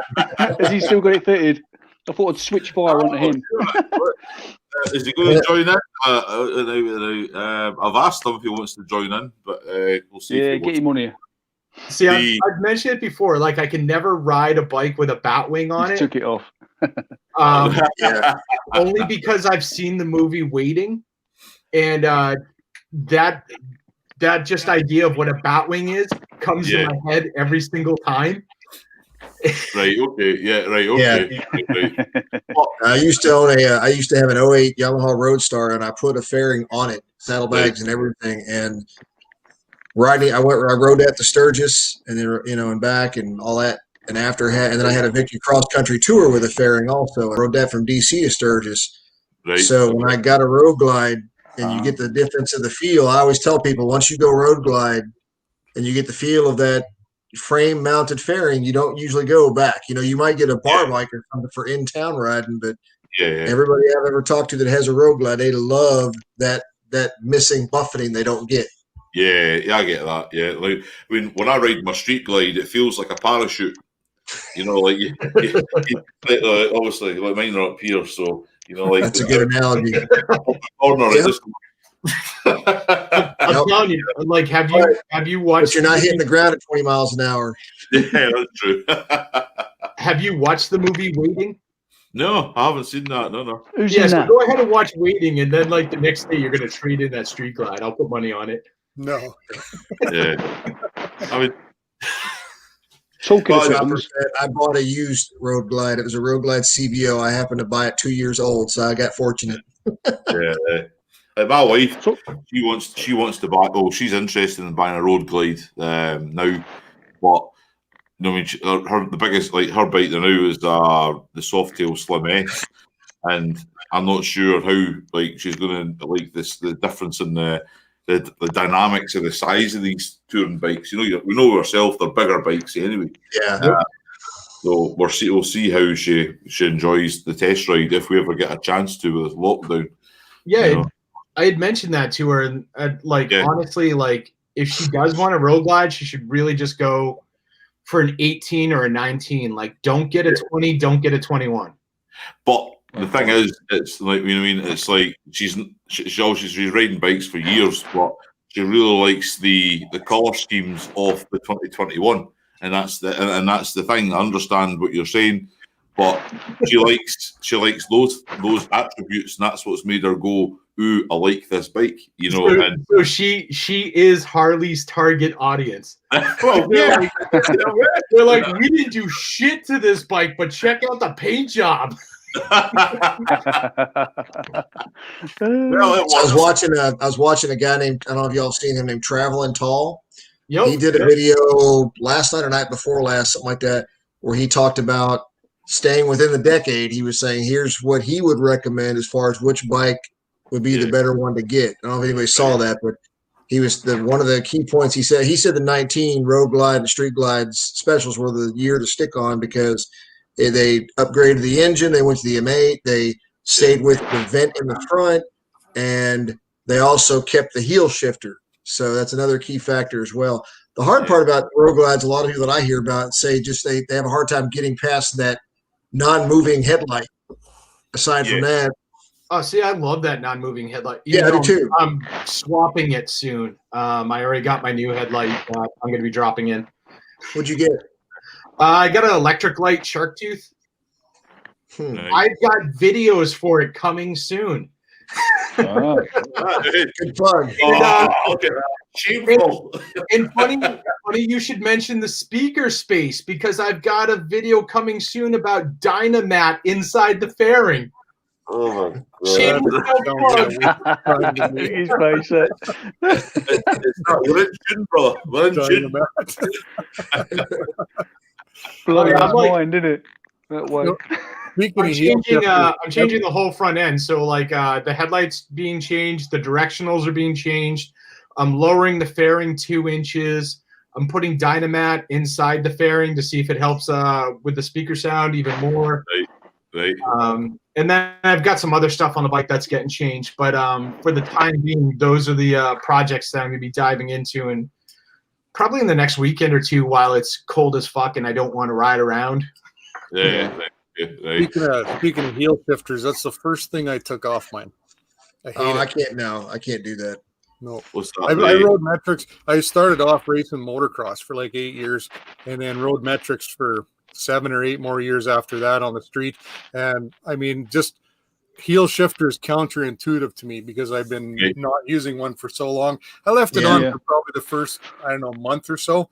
It just annoyed the shit out of me. So I got a nice polished aluminum cap on it and took the shifter right off. Yep. I leave the heel shifter on just for like after I polish my boots and I want them clean for a little bit. Honestly, that's it. Black boots. And I mean, the other issue I have is like, in 2020, when they popped out the new bikes, I know Toby just mentioned a lot of that. They removed the open and close air dams. Yeah. And a lot of people are crying about that now. I see it in the forums all the time. People asking, what other people are doing to close the air dams. They got rid of some of the painted parts, like right behind your gauges used to be painted, and right behind your windshield used to be painted. All of that's just raw plastic now. They got rid of the heel shifter. They only give you one key fob. And they did a couple other things that were really annoying.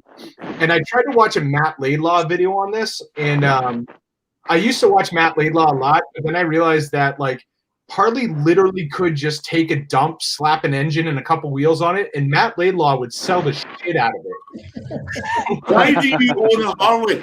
Why? So the thing is, like, Matt Laidlaw was leaning into all the reasons why Harley was. He's like, the second key fob, it doesn't matter because you just leave it in a drawer somewhere, anywhere. I'm like, fucking yeah, for when I lose the first one, asshole. That's right. Yeah. That's why it's fucking there. So you go back to Vernon's question. Why do you own a Harley?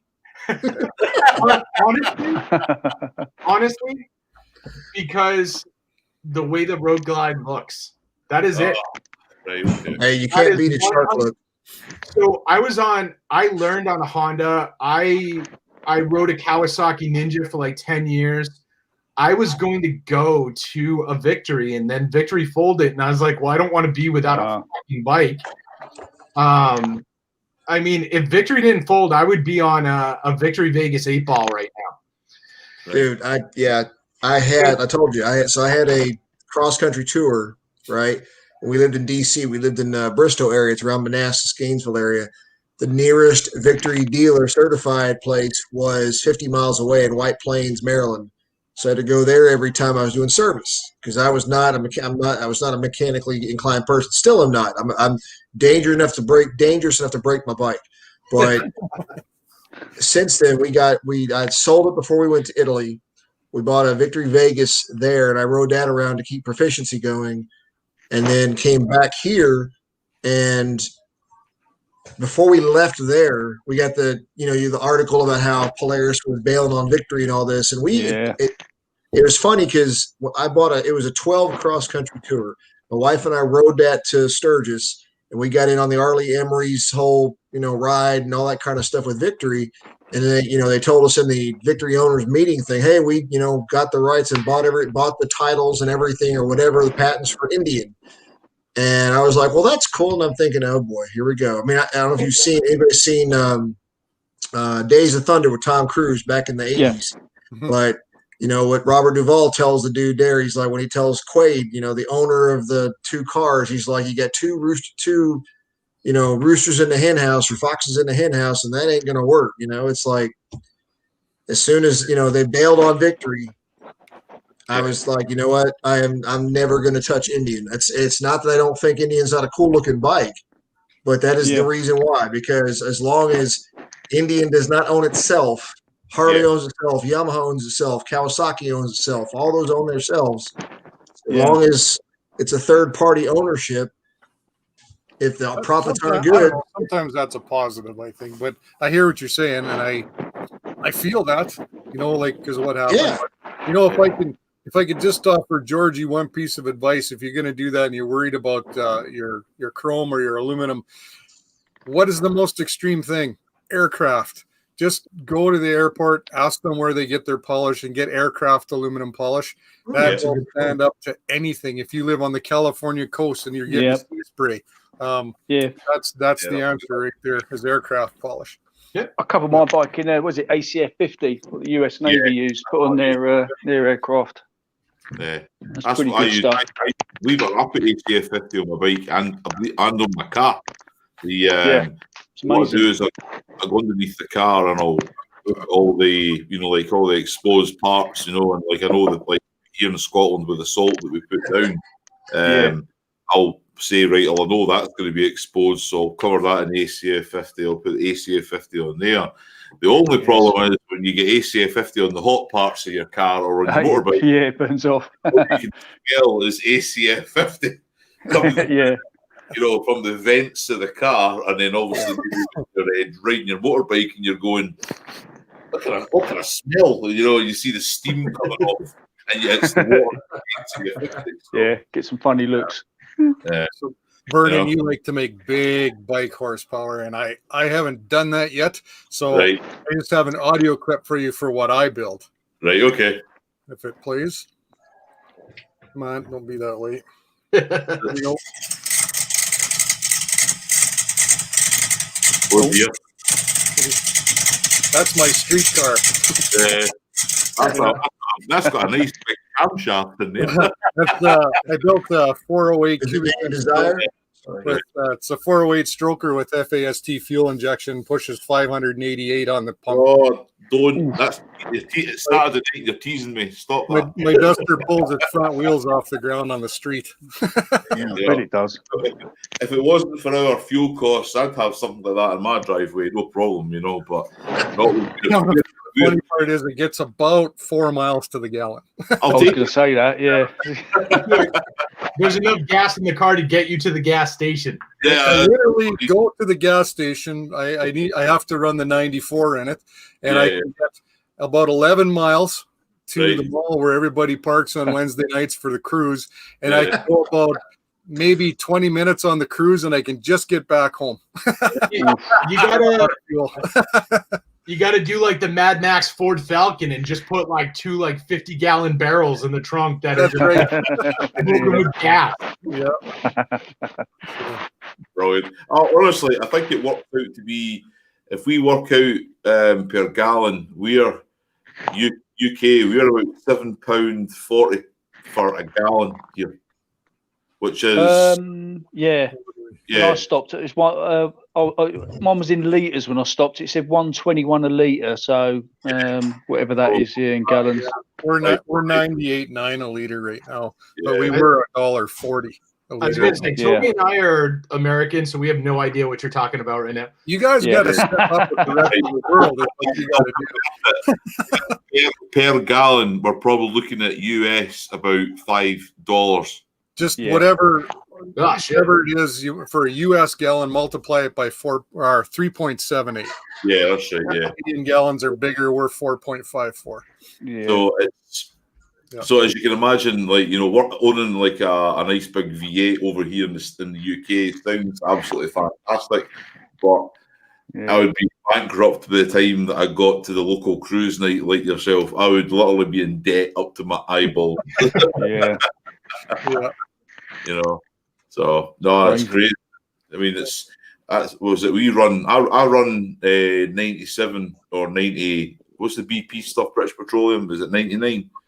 90, I think so. Yeah. They're super unleaded.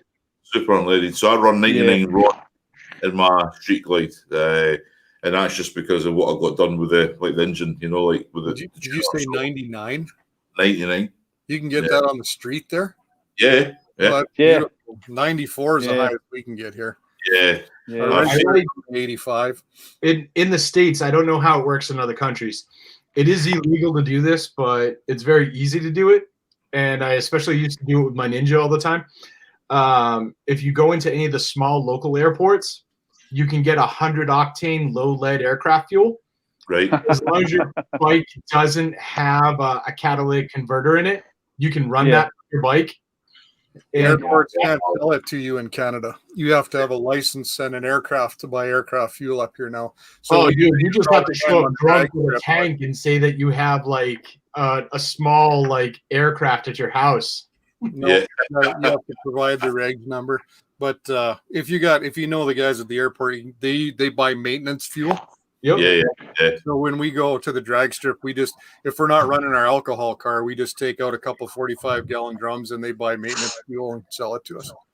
I've got a few friends that work at small FBOs, but even when I had to go to one that they didn't work at, I would just show up and I'm like, yeah, I've got an experimental at my house, because you can build your own aircraft and it's perfectly fine as long as it's a single seater. And if you say experimental, you don't have to provide a tail number. Oh my life. Like, yeah, I got an experimental. Here's my 5-gallon tank. Trust me. That's crazy. I'm packing my suitcase. I'm moving to the States. Yeah. I've moved to the States. Yeah. Right. So, in danger of flogging a dead horse here. We're talking about Harley again? Most of us have discussed the 2021 Harley Davidson. Yeah. The only person's opinion that I haven't heard, but I probably have heard enough of it, is Mr. Bikes, Beards and Brews. Yes. Oh, sorry, wrong way. This man over here.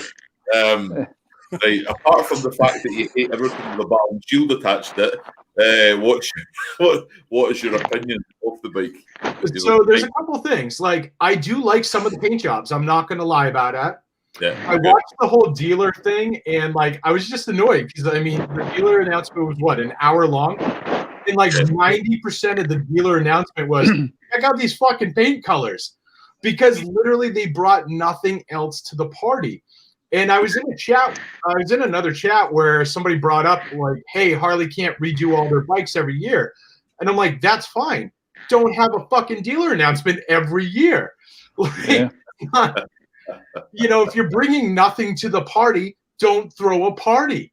So, I get it. It's funny you say that. I'm going to do a video on it too. I've got some notes I was taking down earlier because I was watching the Badger. Sonny Badger was doing his little conversation on it. Chopper Fett did one earlier today or yesterday, and I don't know. I think the biggest, maybe you guys will agree with me, but I think when it comes to stuff like that, new model years, especially when it comes to bikes, how you present it is hugely key. You know, I don't care if it's a switch on a handlebar. If you present it well, it's gonna have. And I think their presentation was crap. I mean, everybody was expecting this huge live stream. You know, for like, I mean, if you look at, like, for example, and Bikes, Beards and Brews can attest this. Look at how Samsung did their S21 reveal. The whole thing was live. You know, they did. I mean, of course, they had some pre-recorded stuff, but for the most part, it was live, and they actually did some pretty cool. I don't know. I didn't see the iPhone one, but I've seen parts of theirs. But I know when they do those reveals, there's no joke. Yeah, But it's a there was no interview to it. You could tell the people talking about each of their little category areas. It seemed very unrehearsed, like they didn't do it enough, or it just felt awkward, robotic, and to me was probably what killed it. My biggest thing is, like, Harley as a brand, they make some really nice looking bikes. I'm never going to take that away from them. That's why I own a Harley. But at the same time, as I said before, that's also why I rip out everything with a fucking Harley logo on it and put something better on it. Because, like, the base of it's good, but hey, Burning Gas, if you were hoping this was getting monetized, forget it. No. My biggest issue is, like, while everybody else is stepping forward, Harley's stepping back. So, like, I know a lot of people don't like the look of the Challenger, but if you put the Challenger up against the Road Glide, any of the Road Glides, it blows away the Road Glide. It, like, in spades. If you take the base level Challenger, the absolute cheapest one, which is like 25 grand, it has more horsepower than the fucking CVO Road Glide does. Right. Okay. You're telling me that I could buy 2 or 3 of these, like, Indian Challengers for the price of one CVO and blow away that CVO? That is embarrassing. And, like, with Harley, all they're doing every year is they're taking stuff away, but they're trying. It's this, like, magic show. They're trying to get you to watch this hand while they're just taking everything away with this hand. So, like I said, the 2020, they took away so much shit, and they tried to play it up as a good thing. And then you've got, like, Challenger, who's just dumping shit into the bike. And then this time around as well, like, they mentioned that you can now get a Rockford Fosgate with your CVO. Big deal.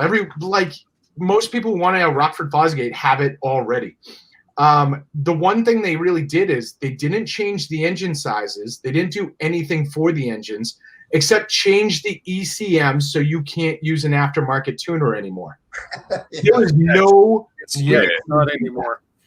GM swore up and down their 2020 trucks are going to be untunable too. It took less than 3 weeks. So don't ever say it's not tunable. It's tunable. Yeah. Oh, yeah. Give it time. Aftermarket somebody, but then you're going to have the problem, the argument, avoid the warranty. Well, that's the thing. You guys you've got the Magnuson Moss Act, and Magnuson Moss Act says that no dealer can void your warranty on any amount of wheels that you're driving, and the dealer, only thing they can do is submit what they know and the samples they take and whatever to the manufacturer. The manufacturer decides if the warranty is void. The dealer, they can't touch warranty. Not in Canada here either. That's a good point. I've had conversations about prove that was the reason for the failure, and if they can't prove it, they have to pay it or they're going to jail. So that's a great point. I mean, I've had talks with people tons of times about the warranty piece in it, and Diesel, exactly what you're saying there. Diesel Hog, not Jim Diesel, but I mean that's if you go across numerous chat rooms or Facebook groups or whatever where Harley is the theme of it, whether it's Street Glides, Dynas, Fat Boys, Road Kings, whatever, that is a commonly brought up piece. Oh, you'll void your warranty. But I mean, you bring up a great point about that it's not from the dealer, it's from corporate. So it has to be proven. And if you know how to strong arm and stay tough against the dealer, then the dealer's trained, those guys are trained to say, oh, you're going to avoid this because they think they're talking to somebody who doesn't know what they're talking about.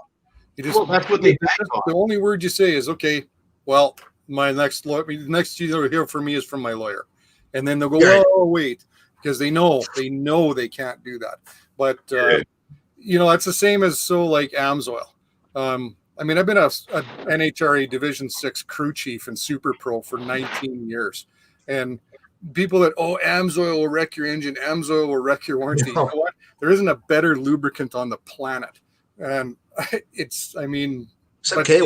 people, they're the same people that say, ooh, you put that tuner in your bike, you're going to void your warranty. And, you know what? That everyone just has that negativity opinion all the time. It's like the guys that say, no, you have to run Harley oil. Really? Do you think Harley owns a refinery? Yeah. No, they don't own a refinery. No. They don't even know what's in their own jug. It's whoever gives them the best deal this week. Yeah, So, Harley is basically like the Trader Joe's of motorcycles. They get somebody else to make their shit for them, and they throw a label on it. my Volkswagens are the same way. We've got a Volkswagen, and we've had Volkswagen for a long time, and same thing. They're like, oh, you've got to run our oil and our DEF. No, I don't. So, yeah.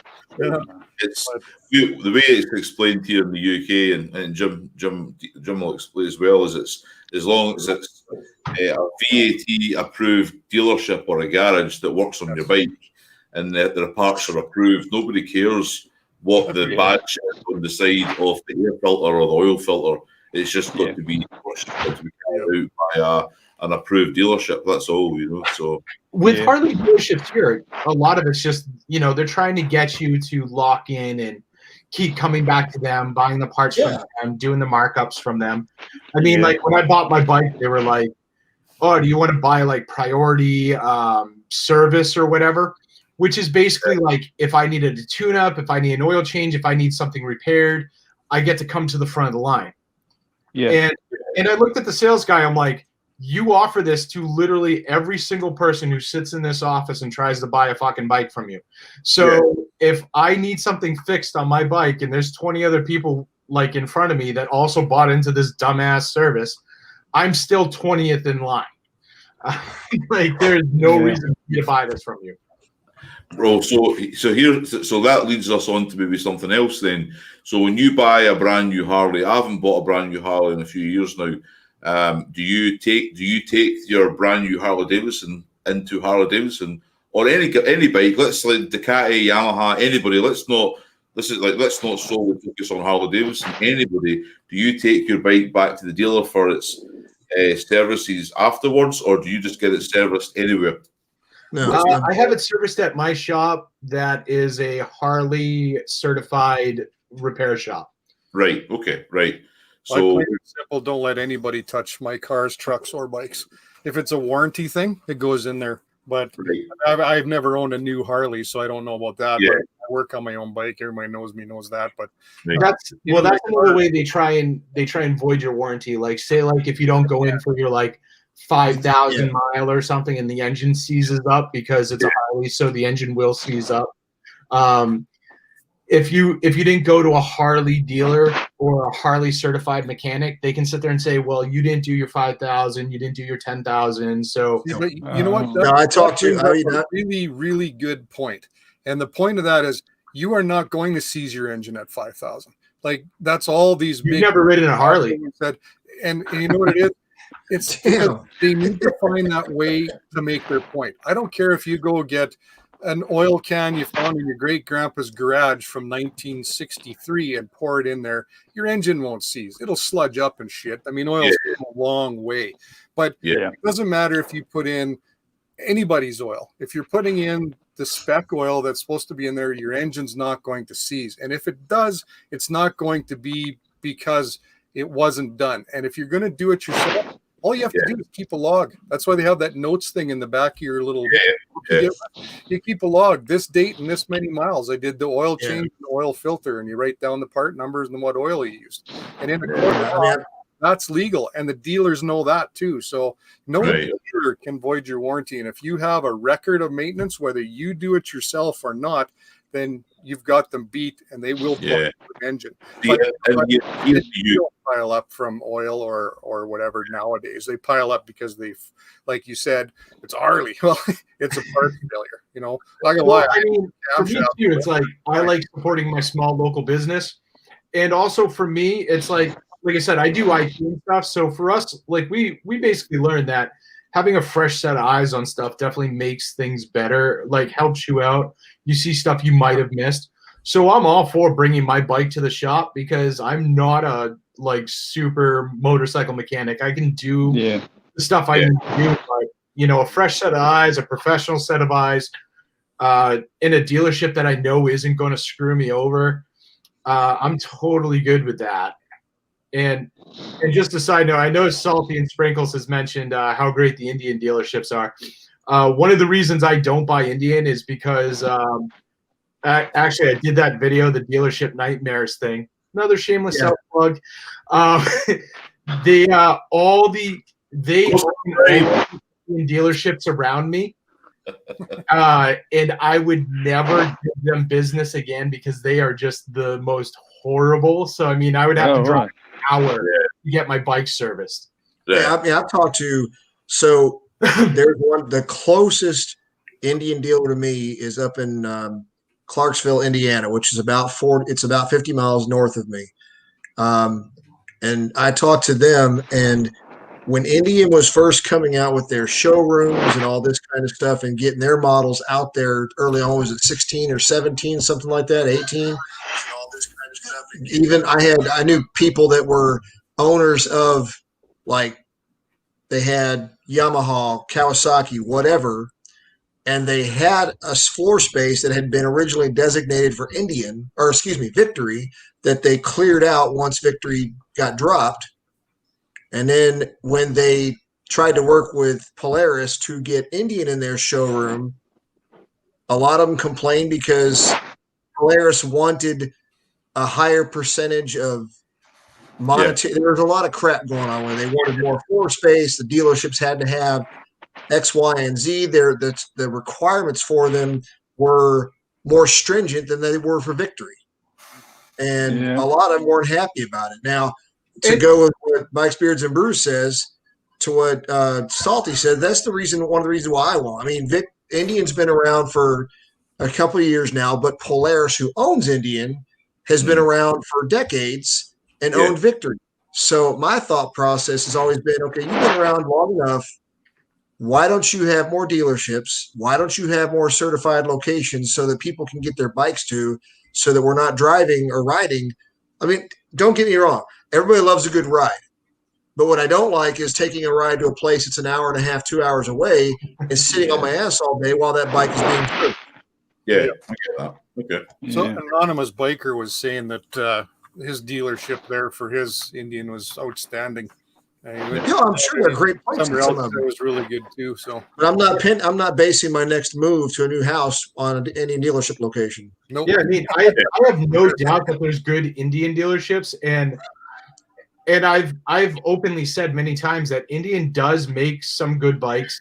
Yeah, a lot of them are ugly as fuck, but that's personal opinion. Like, I just don't like the huge like cowls on the tires. I don't like all the freaking frills and dangly, so it looks like a girl's like a 12-year-old.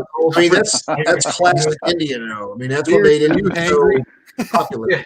You need a Snickers, man. So I'm up in Boston. We're just angry all the time. That's boy.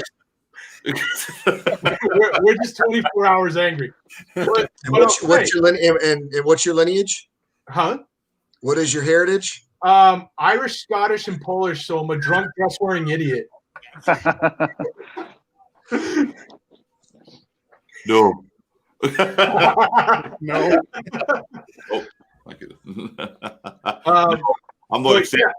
Yeah. And I mean, a funny story about that. It's not really bike related, but I moved to North Carolina for a while, and it was really weird for me because everyone down there is really, really polite, and I honestly didn't like it because even if they don't like you, they're nice to your face, and then they run away and they talk shit.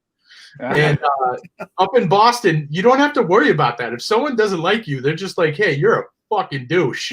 Like, they go about their day. We don't have to wonder what you think about us because we're going to tell you. Yeah, I get that. I think over the last few videos that I've been watching, I kind of get that from you. You know, I'm getting that vibe. I mean, like, so much of my stuff is like sarcasm and stuff too, and it's like not everyone catches the sarcasm. I mean, like, I did a video where I was just busting on street glides. Yeah. I was doing like the Kangamangas Highway, and like every Harley I drove by was a street glide. Yeah. My comment was like, they make other Harleys, right, guys? And like, when I was at Daytona last year, that's all we seen was baggers everywhere. It was very, very few diners. It was baggers. Every modification you could imagine, up and down Daytona Beach, up to into the raceway, speedway, everywhere. And it seems to be, and one of the big things is the size of the country. When I was living there, working there for a short period, just to go to Walmart took me 45 minutes to drive there. Yeah. I was living in Lake Jackson in Texas, and if I wanted to go to Houston, it was up the 288, and it would take me almost like 2 hours to get to Houston. And then one of the guys would say, "Oh, just go for a drive to Houston. That will keep you entertained at the weekend when you're not here without your wife." I'd say, "Oh, how long is that going to take?" It's just a short journey, 2 hours. 2 hours. Scotland, Ireland, and then in 2 hours, I keep the other side of Scotland. Yeah. Dude, there's places in Boston where you do 10 miles in an hour. Yeah. Salt Lake City, that's a nightmare. But yeah, if you guys, I'm sure we all watch Jim Diesel's Finally Friday.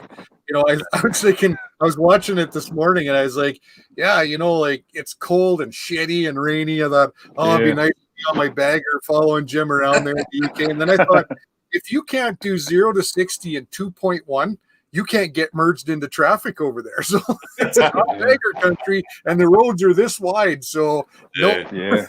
So what Jim's saying is he also doesn't own a Harley, because I don't know any of those that do 0 to 60 in 2 seconds. No. maybe his.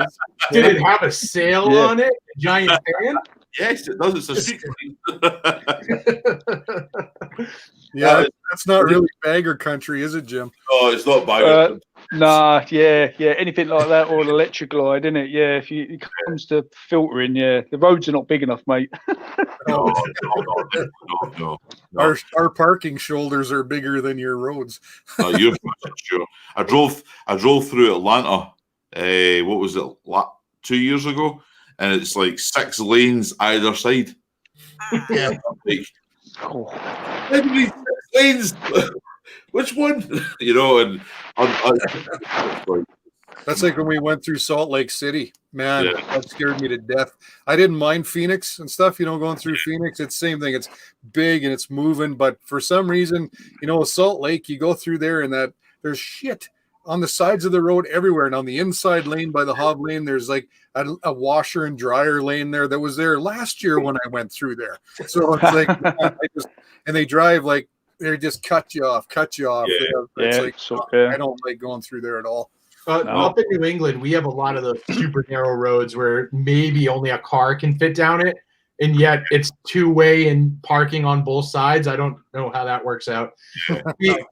Especially Boston, they basically built everything on like old cow paths. They would just cobblestone like old cow paths, and then they paved them over, and then they put freaking buildings all the way around them. Yeah, that sounds like UK. Yeah, there's some narrow spots. There's actually a really funny picture online where it's like it shows like New York versus Boston. And it's like New York, everything's laid out in a grid, all the streets are numbered, so you know exactly how far you're going and where to go, and like your directions are very precise. Yeah. It goes to Boston, it's like just all these squiggly lines, and it's not made up or actual roads, and it's like it goes, and then Boston, because fuck you. That's sinister. I don't go anywhere without his helmet anyway. I didn't get this far to end up having to have coloring books for the rest of my life. So I touched on this one at the start of the live session, I think probably like a couple of hours ago. And now we have a Canadian in the room. I'd like to ask him the question as well. Right? It's not a bad question, all right? Just expect the middle finger. I know it's right. So obviously, being like a motor vlogger, right, slash vlogger, we like in the UK we were talking about using the cameras in public. Like the GoPros or these kind of things. And in the UK, you get some you get some people reacting differently to seeing the cameras. So I mean, the guys in the States, they've said it's almost become the norm here, sinister, and Sinister Clutch, he came on and he said the same thing. It's something that Americans do now. So what's it like in Canada? Is it the same? Is it normal, or is it still frowned upon? Or well, for starters, to call me a motovlogger is talking a little loose there. I don't know if I'm quite to that status yet. All right. I have a camera on my helmet. Don't worry, man. I say the same thing about me, so you're good. But, You're you know what? So it's you can't video kids. Yeah. You'll get in trouble for that. I know YouTube frowns on that anyway, but Yeah. I mean, if you're standing there and you're at a light and you're watching a lady and her kid go across a crosswalk in front of you, a little kid, you'd best edit that out. The laws are so vague on that. It's just better to err on the side of caution. But I haven't had anybody, I did the one video with Jim Diesel there, and I was in Burger King, and I just asked the girl, I said, can I video you while I take my order? And she's like, yeah, sure. People really aren't uptight about it at all here. Not that I've come across anyway. You get into some big rat's nest like Toronto or Vancouver or something, might be a different story. But out here on the prairies, I don't know. It's been really good. People most of the time wave when they see you got a GoPro on or something, or they'll make some face at you out of the car window. And I haven't found anybody's really too uptight about it. Well, shit, you just made next week's video that I made of moto vlogging at the McDonald's play place really awkward. You rise up out of the ball pit. Zinga. What is up, my dudes? I am here in the McDonald's ball pit. Oh, I just got the. So, no. My queen is calling. I have to go. So. Okay. Thanks for having me on. Really good to see you guys. Thanks for See you joining. later, Brad. Take care. Easy. Catch you later, mate. So I take it it's like Toby, and I take it you don't have any problems at all with the camera work or nothing. Yeah, nothing. No, to me, it's more of my own awkwardness of walking around, because I'm still old school. Like I texted earlier that I've been on my bike making a turn, and people in the crosswalk just doing this on their phones. Yeah, almost turning into them. And yes, technically they have the right of way, but it's like, holy crap, would you look up? So I've done it a little bit, but to me, I'm still more awkward doing it myself, because I think I see more, you're around. Yeah, yeah, exactly. It's like, this might look stupid, but I'm here at this plate, that kind of thing, whatever. But yeah, I get that. Yeah, but there's no people could care less around here. You walk around any kind of place that's public, and they've kind of if they're not already, they're becoming, especially in the big cities, they've become more calloused to seeing somebody holding a camera and talking to it. Yeah, I think a lot of it's just desensitized now. Yeah.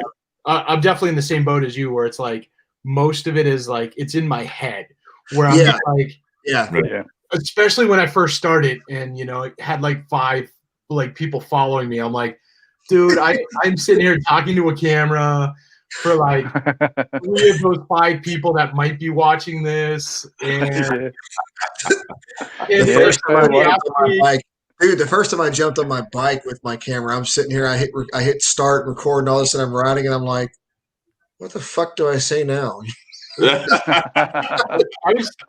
My biggest fear was like somebody asking me what I was recording for, and then me going, "Oh, I'm a motor vlogger," and then they ask me like the name of my channel, and then they go, "Oh, you got 6 followers. You're I mean, it's like in the UK, it's starting to not just motor vlogging. I think the actual vlogging is starting to increase, if you know what I mean. It's like you've seen a lot of people doing it, but they're not walking around with the GoPros like what you and I are doing.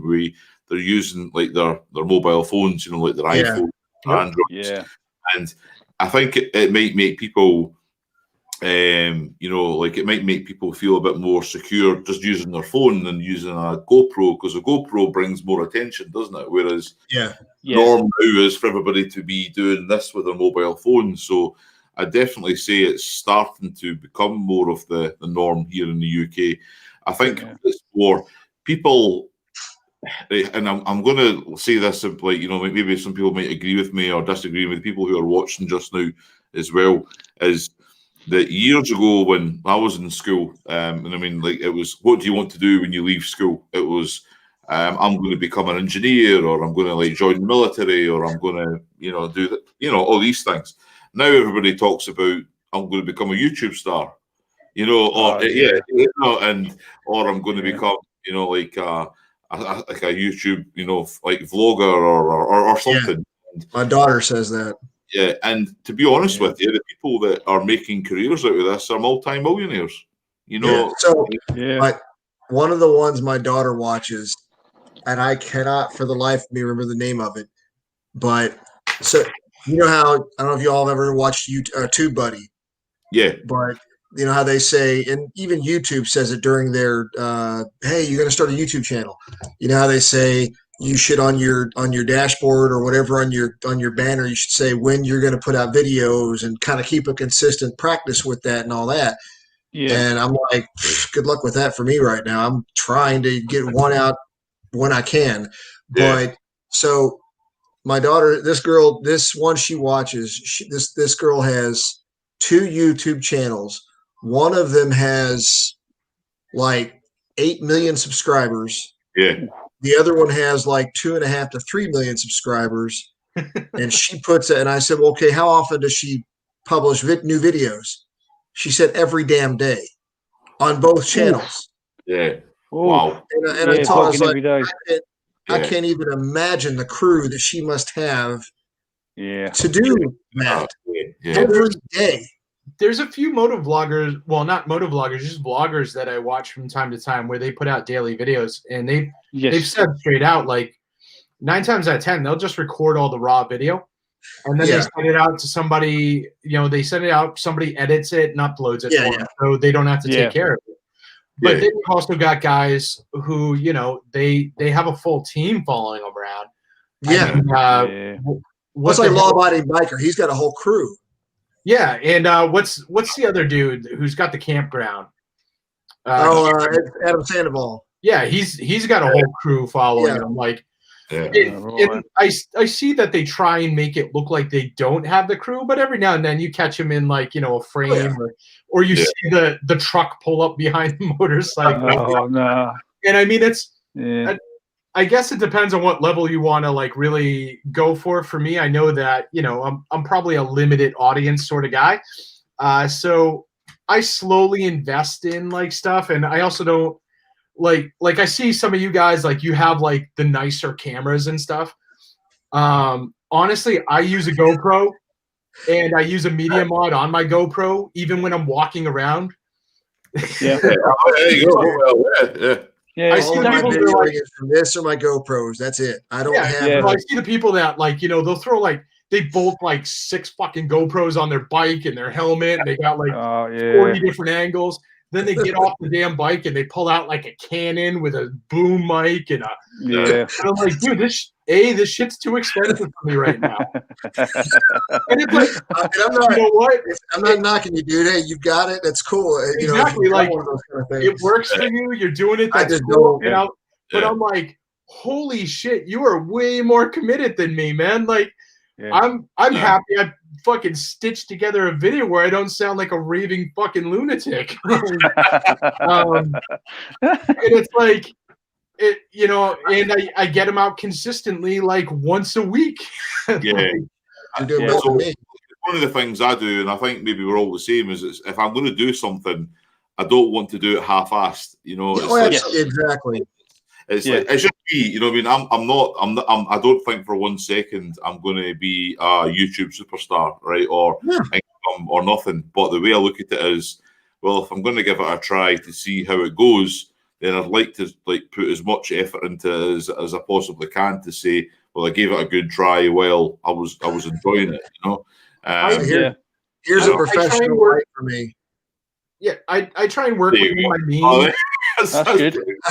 You plug it's got this little loop, and I just realized like when the military biker was doing his last week's thing or week before last, I just put it like right up here in between the lens of the webcam, and I could do that.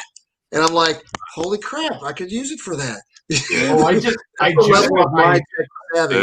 my halo light just showed up today because I noticed how dark I was in my last video. Right. And kind of right now because I haven't set up anything. But yeah, I try and work within my means and within my budget and stuff like that. And also like how much time budget. I have.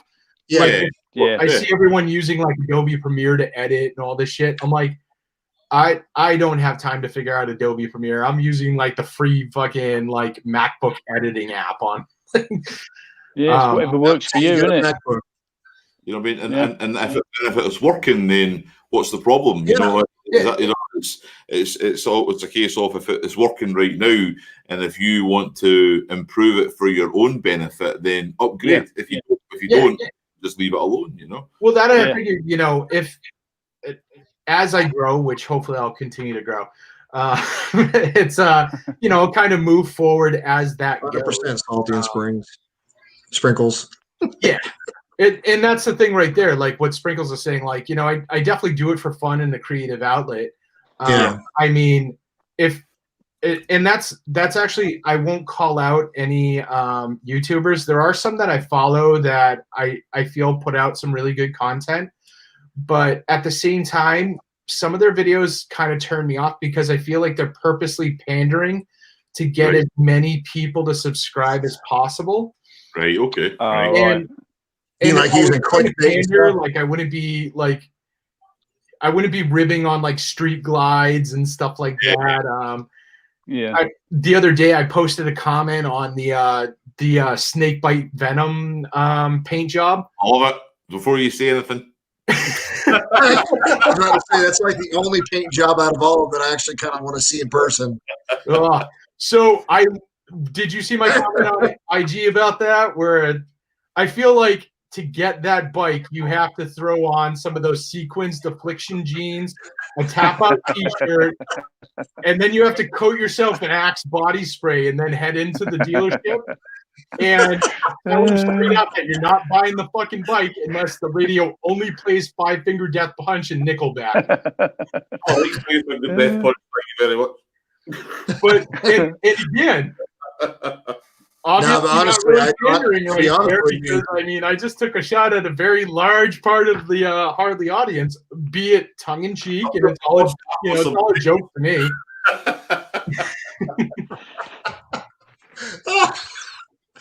Killing himself. But no, hey, burning gas. Just to get back to you, what you were saying. I'm gonna go look at my channel, and everyone's gonna unsubscribe except like my mom. So we were coming. No kidding. We were back on the having cameras out everywhere. I wouldn't say everybody around here keeps a GoPro going, but cell phones, yes. Now, for example, earlier in the month, we were coming out of a restaurant up in Louisville, and I kid you not, because of COVID and everything, we got there and had to schedule or take one of the things. They're like, hey, yeah, it's a 30-40 minute wait time. And because it's seating and they had to social distance everybody and all that kind of crap. So we got our names in there. We're walking out the exit of the door, and I'm the first one of my family leading out. And I look to my right, and there's 3 girls there that are probably teenage, I would say 13, 12, in that range. And they were all in heights. All 3 of them were tallest, tallest, shortest. Right. They were all facing the wall as we were leaving out of the store. And you can imagine I'm coming out of a door behind me. To the right is a wall, and then out here is all mall parking lot. Right. They were facing the wall. And I looked over and I was like, uh-oh, I see somebody's doing a TikTok video getting ready to happen. And all 3 of them giggled and said, yep, that's what we're doing. TikTok. That's his next career move. TikTok. I was like, because how many of you seen where they're like doing some kind of goofy stuff and then moving, the person behind them does the goofy stuff? Yeah. That's what they were setting up to do. And I was like, they had no qualms about being awkward or being embarrassed or anything. I was like, okay, well, cool. We just kept on moving and went into the mall. So, crack on. It's almost life now, isn't it? You know, like everywhere you go, somebody's doing something or filming something so they can stick it on, you know, like like on like TikTok. If like TikTok's a perfect example, like a 60-second clip that how many billion of people are using it all over the world now? It's unreal. I've got gray in my beard. I don't have time to learn TikTok. Oh, I don't either. I've got the app. I kid you not. I have the app. I've got an account for it. It's like Snapchat. I've got an app. I've got the account for it. I'm like when I was doing another format. When I was doing the Dream Chopper competition thing, I was loading up videos on there, and it was or I was loading up pictures on there, and it was saying, do you want to do? I'm like, how the hell do I do this? It's not just a point and click and smile and say, hey, please vote. No, it was all this other, here, we're going to shake the screen once you upload it, make it look like you're vibrating. And I'm whatever, man. You mentioned the whole dream build thing. There's another moto vlogger out there called Bikes and Beards. Yeah. Go check out his newest video. He just bought a OCC chopper and did a review. No kidding. It was hilarious. Yes. Yeah. No, I'll tell you though, it's because he made Harvey sound good. It was crazy. The guy this is no kidding. The guy that I was competing with in the semifinal round, we were trading first and second back and forth. He beat me out like at the last second when the countdown timer hit 0. Somebody clicked like donate and got him in as the number 1 spot. So we were talking, and then I talked to the guy. I'm friends with a guy who won the Dream Chopper competition. Dude, I kid you not. They're talking like tens of thousands of dollars are donated by people just to keep a person in those number 1 spots. Yeah. There's no joke on that stuff. And I was like, I mean, that's cool if they're doing it because it's for a good cause. But I was like, I think I'm in over my head with this. Y'all can't just vote and say, hey, good luck. I know what you mean. Yeah.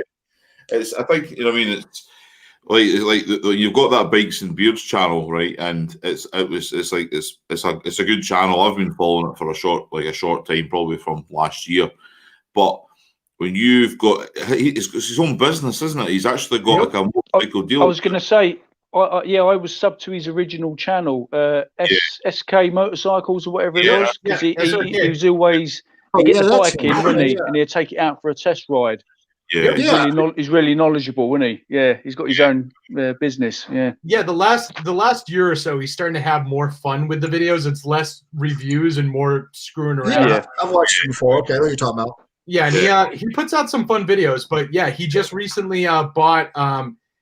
It was an OCC Dream Chopper from like a contest 5-10 years back or whatever. Yeah.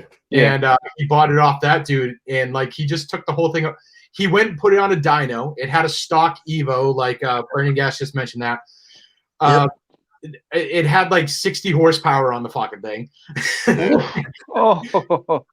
was just it was a hardtail, and there were no springs in the seat, no nothing. So he's like, the only suspension you have here is your spine. So that gets every time you hit a bump. Well, one of the things, I never watched it to the end. Well, but the only thing that got me with it was that, you get these big channels that have got hundreds of thousands of subscribers, right? And they're fantastic. They've made it to that level, which is great. Like Whistling Diesel's the same. Have you subscribed to him, Whistling Diesel? I don't think I have. You say no. He's got like, I think it's like 1.5 million subscribers or something. He does big like F-150 jacked up pickup trucks and puts big motors on them and all these kind of things. I like all that kind of thing. But what they're doing now is they're getting that much revenue from their sponsors. They're buying good vehicles that you and I would save money for, right? And wrecking them. They're taking them. And I know it's entertainment, right? YouTube's full of either entertainment or education. Let's be honest here, right? Entertained or educated. I just find it a little bit like, because of a motorcycle, I consider myself more of an enthusiast. I love bikes. They're my life.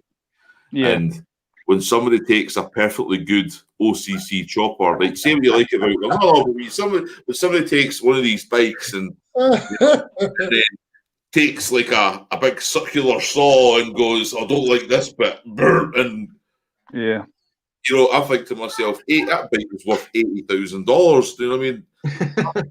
my first flat here in the UK wasn't even that price. You know, my first apartment for you America.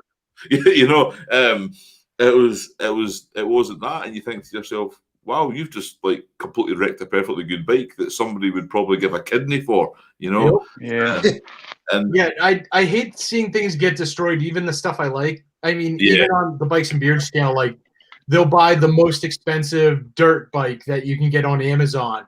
Yeah.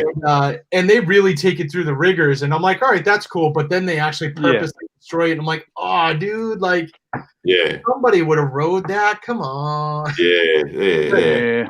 The one thing I really liked, actually, a couple years ago was, Toby, you might have saw it when they did the biker build-off between Paul Junior Design, OCC, and Jesse James. I've seen that.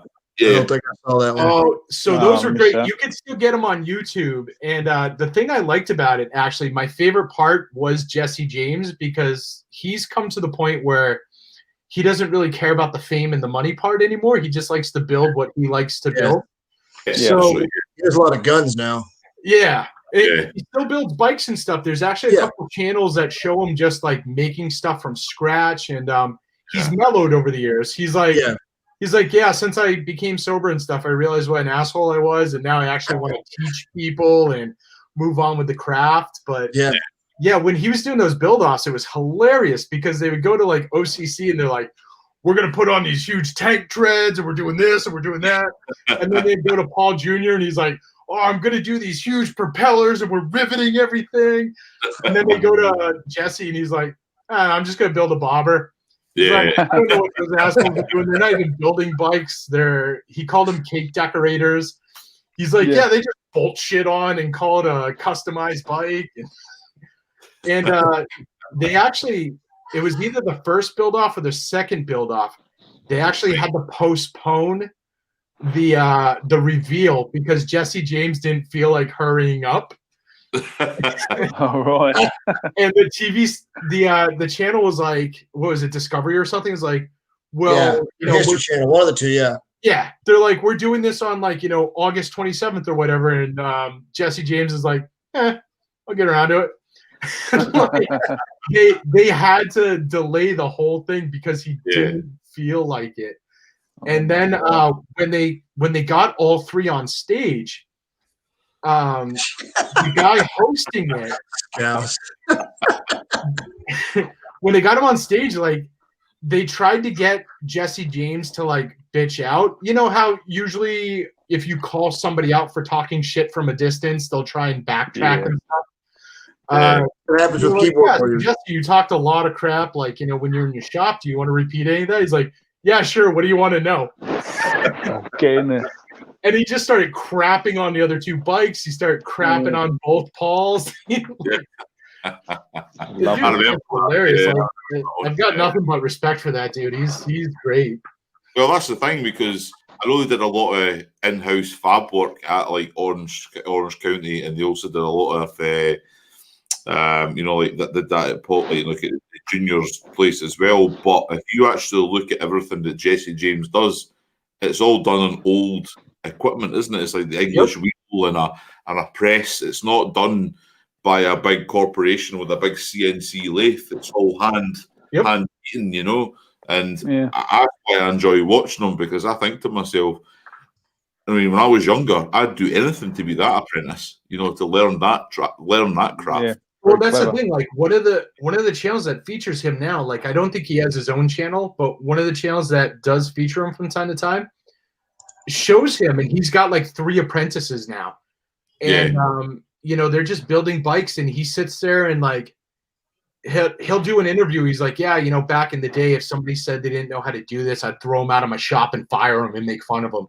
He's like, now I take the time, and they show him like sit there, take the time, and goes, here's how you do it, here's how you roll this out, here's how you do this. I get that. And it's totally fascinating. I love watching it. Yeah. Does he still have his place in Austin? He was building Yeah, it's still down in Texas. Yeah, I flew to see my dad we went and saw my dad for Christmas, and that's one of the topics of conversation covered during adult beverage consumption was talking about how close to where we were at that time, how close they were. They'd like driven up to the gates of his, entry of his estate or whatever it was, and they started talking about his. Long story short, somebody in there with us showed us pictures of how somebody locally that they knew had bought one of his engraved and whatever the gold inlaid guns. They showed like the Trump 45 gun that he'd done or engraved and all that kind of crap. Badass looking stuff. So I mean, to answer your question, yes, he still lives there. I mean, my wife and I, we're planning maybe like going back to Texas to see a few friends that I made while I was working. And I've always said that I'd like to go to his place, not just to meet him, just to see it, just to actually see what it's like in real life. Because, the Discovery Channel is going to make it look fabulous. I'm not even sure if he'd let you in. He just doesn't. He doesn't care. No, we went. Was it back in 2014? I was in Dallas, just for work stuff, and I went to the. What's the name of it? Richard Rollins. Garage. The Gas Monkey Garage or whatever. Yeah, so we went to the Gas Monkey garage, right? His new place, his big building that he'd made, and you got as far as the gates because all the gates had like live record right here, but you could go into the souvenir store and you could buy T-shirts and hats. And stuff. Of course you can. Of course you can. You go there. You're never going to meet the guys, but I took a few pictures and I'll maybe share them on Instagram again for everybody. Then we went up to his the bar and grill that he has up there, and he had two big monster trucks parked outside of a trailer, so it was all positioned. So it's almost like they've took their brand and they've expanded. So I just wondered what it'd be like for Jesse James as a motorcycle builder who had West Coast Choppers. He's obviously took his name away from that, and he's built. He's also got Jesse James Customs now, building firearms, and it's amazing what that man can turn his hand to. And I think it's amazing to do. You've seen? Dude, just skilled. No, it sounds like. Have you seen this? I'm sure you guys have seen the series Pawn Stars. That thing is 100% fake. Out in Vegas, they did the same thing. They've got their giant Pawn Star. They have their giant pawn shop, and apparently they bought the dad or whatever bought this whole lot. That's like they made it into like this mall or restaurant or whatever it was, and it's not doing very good from what I understand. But I mean, that was years ago. But wait, you can't build an entire like neighborhood and a franchise off of a pawn store? No. Weird. Porn star, yes. Porn shop, yes. Pawn shop, no. Yeah. I've never been to Las Vegas, and the guys who I know who have been there have been to that store. And they said it is not very pleasant at all. It's quite run down, and a bit like so it's like a typical pawn shop. Yeah, you typical pawn don't shop. meet any of the cast either. Like they only come out to do the show. Yeah, and they only deal with like pre-screened, like sale, like people selling stuff. So I mean, you're literally just going into a pawn shop. Like there's nothing there. Right. Yeah. And to go back a little bit, have you guys heard like the story of like Jesse James refusing to build a bike for Sylvester Stallone? No. Oh no, never heard that one. No, I heard that one. You can actually grab the video for it too, but he was talking about Sylvester Stallone. Sylvester Stallone's agent contacted him and asked him to build a bike for Sylvester Stallone. Right. And Stallone wanted a yellow one. So Jesse said no and hung up on the dude. And then Sylvester Stallone called personally asking for the bike. And Jesse's like, yeah, we don't do yellow, and hung up on him. Don't do yellow. Don't do yellow. And Jesse was like, yellow's a coward's color, so I don't make yellow bikes. Yeah. Get in there.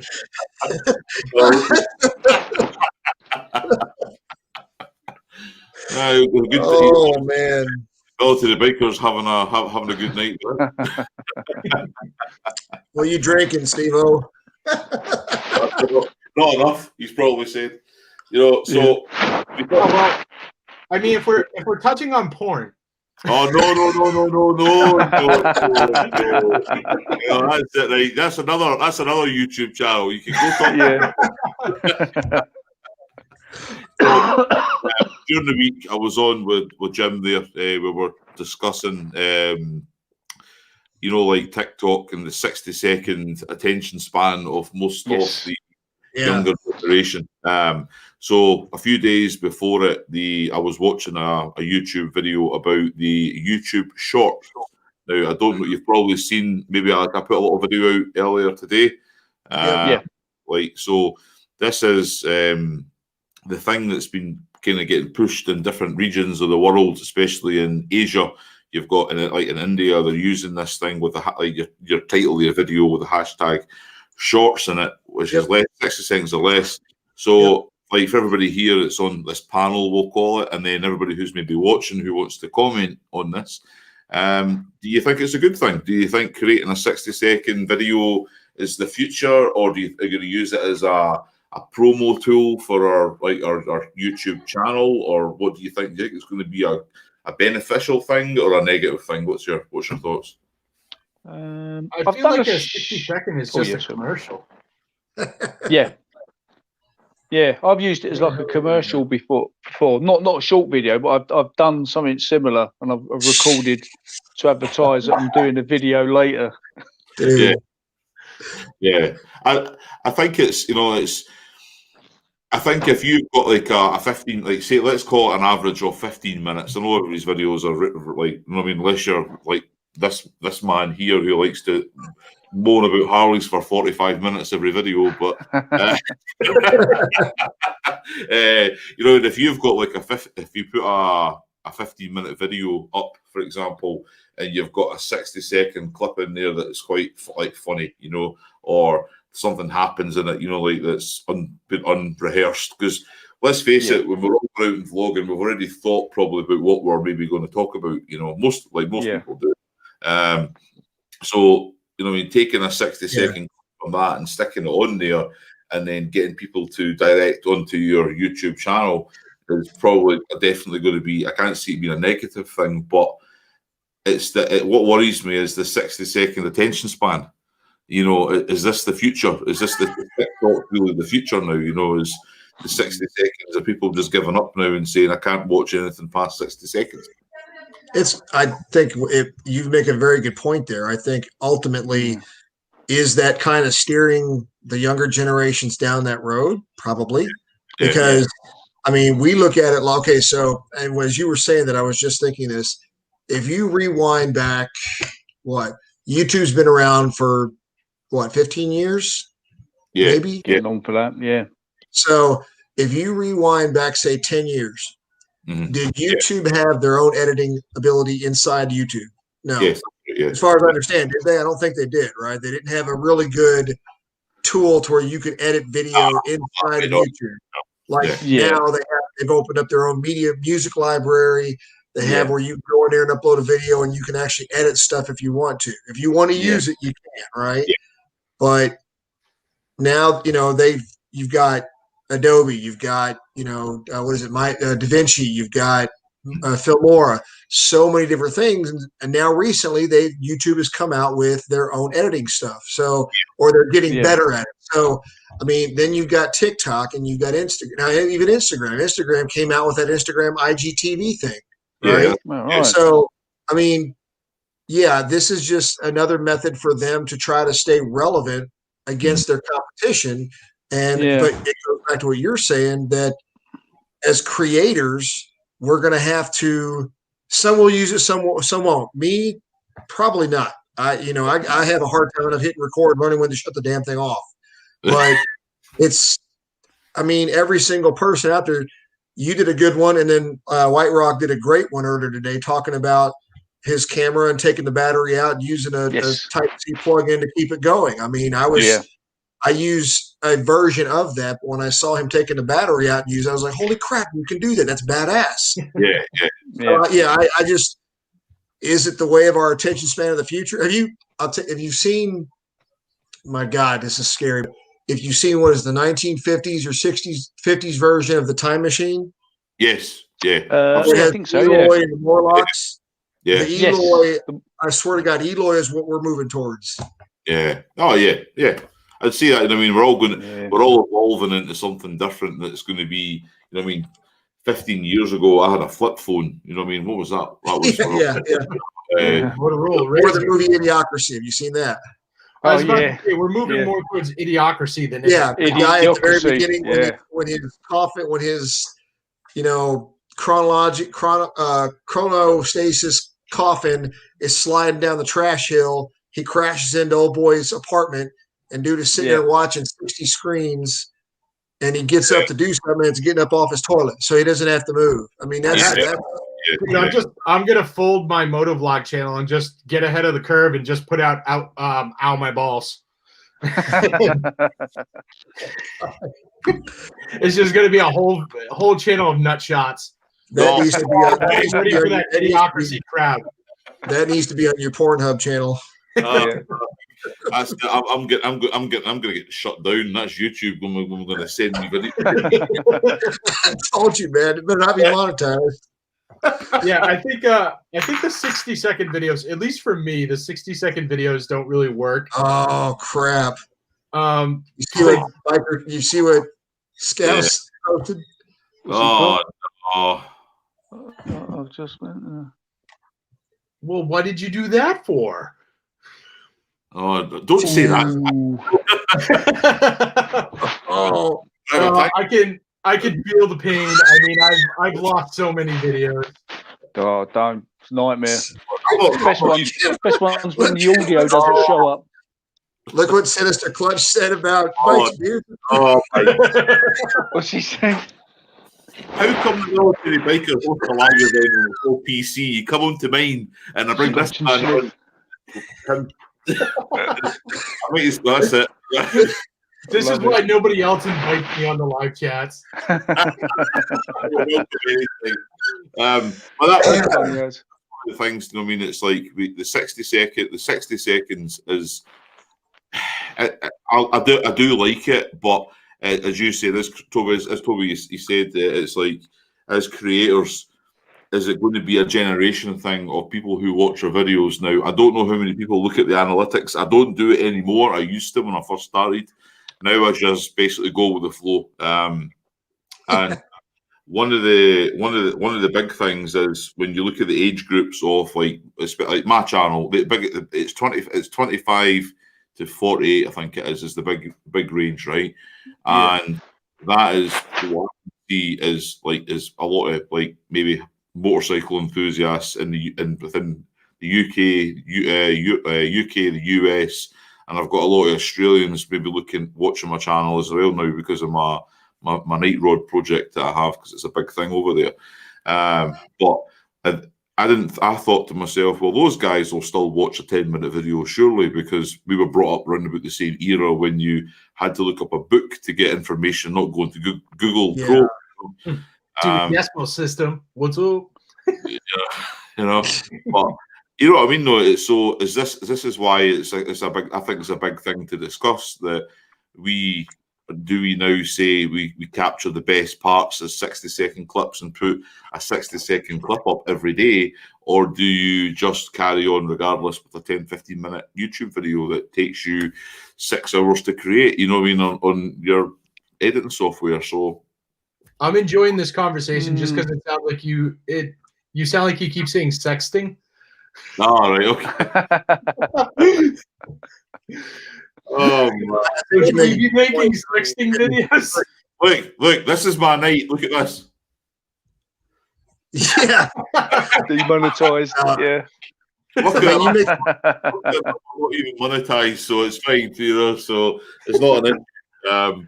But as I say, it's something that I think I've had a discussion with, like, I've got a younger brother and younger sister who are 5-6 years younger than me, and they're kind of in that same frame of mind that like a quick 60-second video clip is pretty good, because as long as you get the point across, you can move on to the next one. Yeah. Because I'm really don't want that. Me personally, I want people to watch, learn, and maybe potentially be entertained.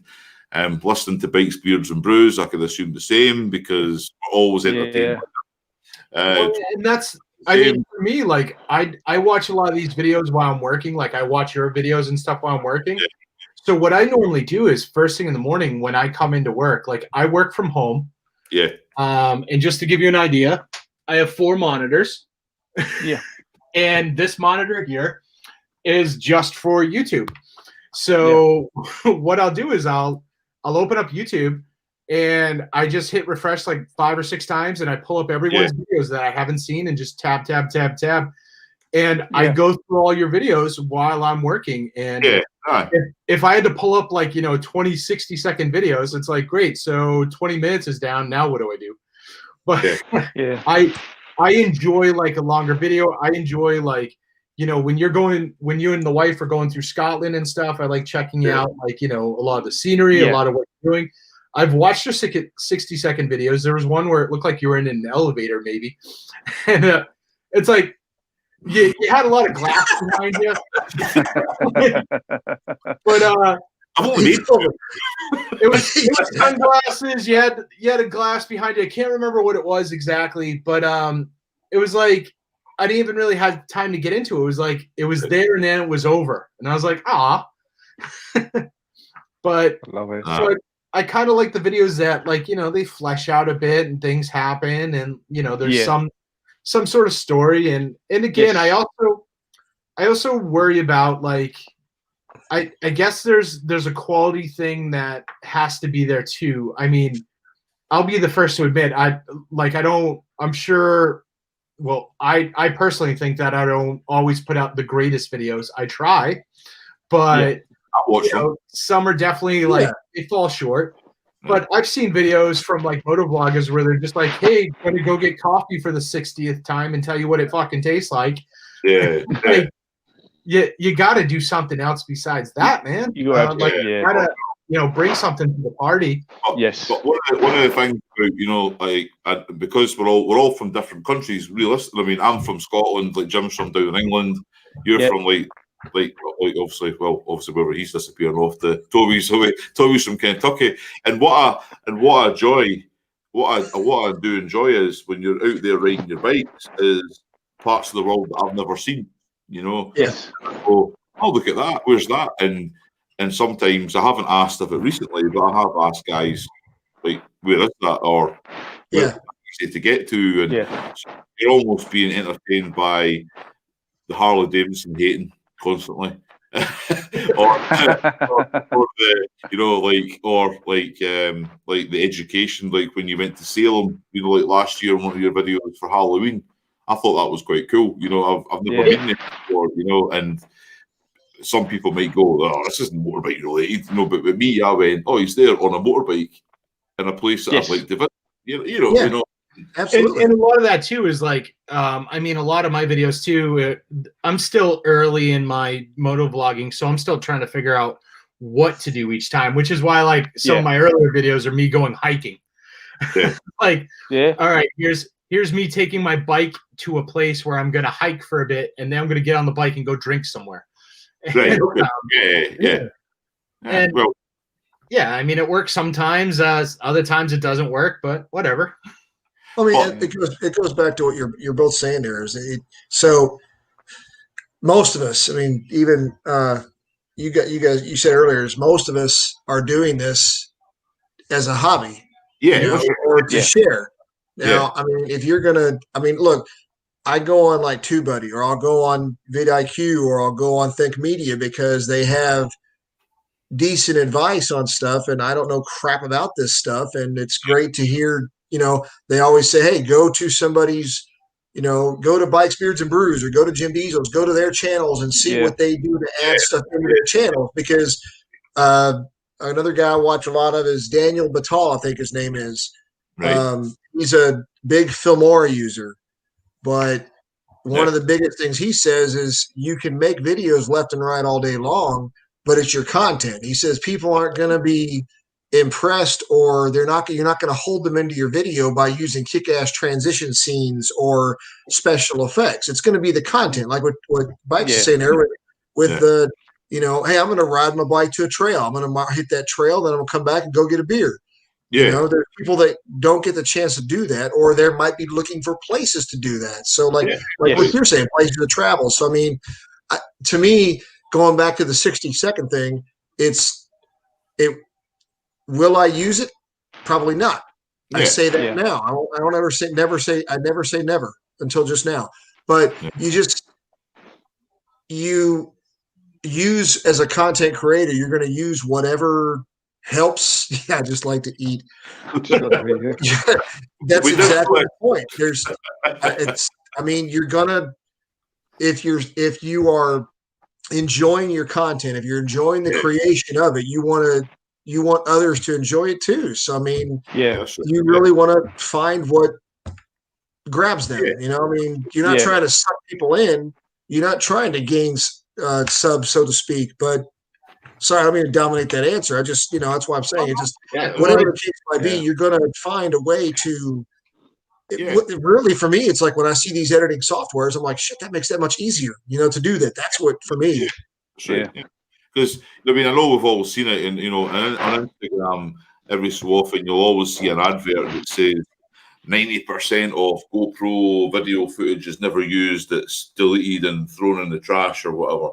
And I can see that, because some people will get a GoPro for Christmas as a present, and they'll go out and they'll video or do something with it, and then they'll go, "Oh, what do I do with this now?" You know, that was me. I literally got the GoPro 8 for Christmas last December, not this past one, obviously.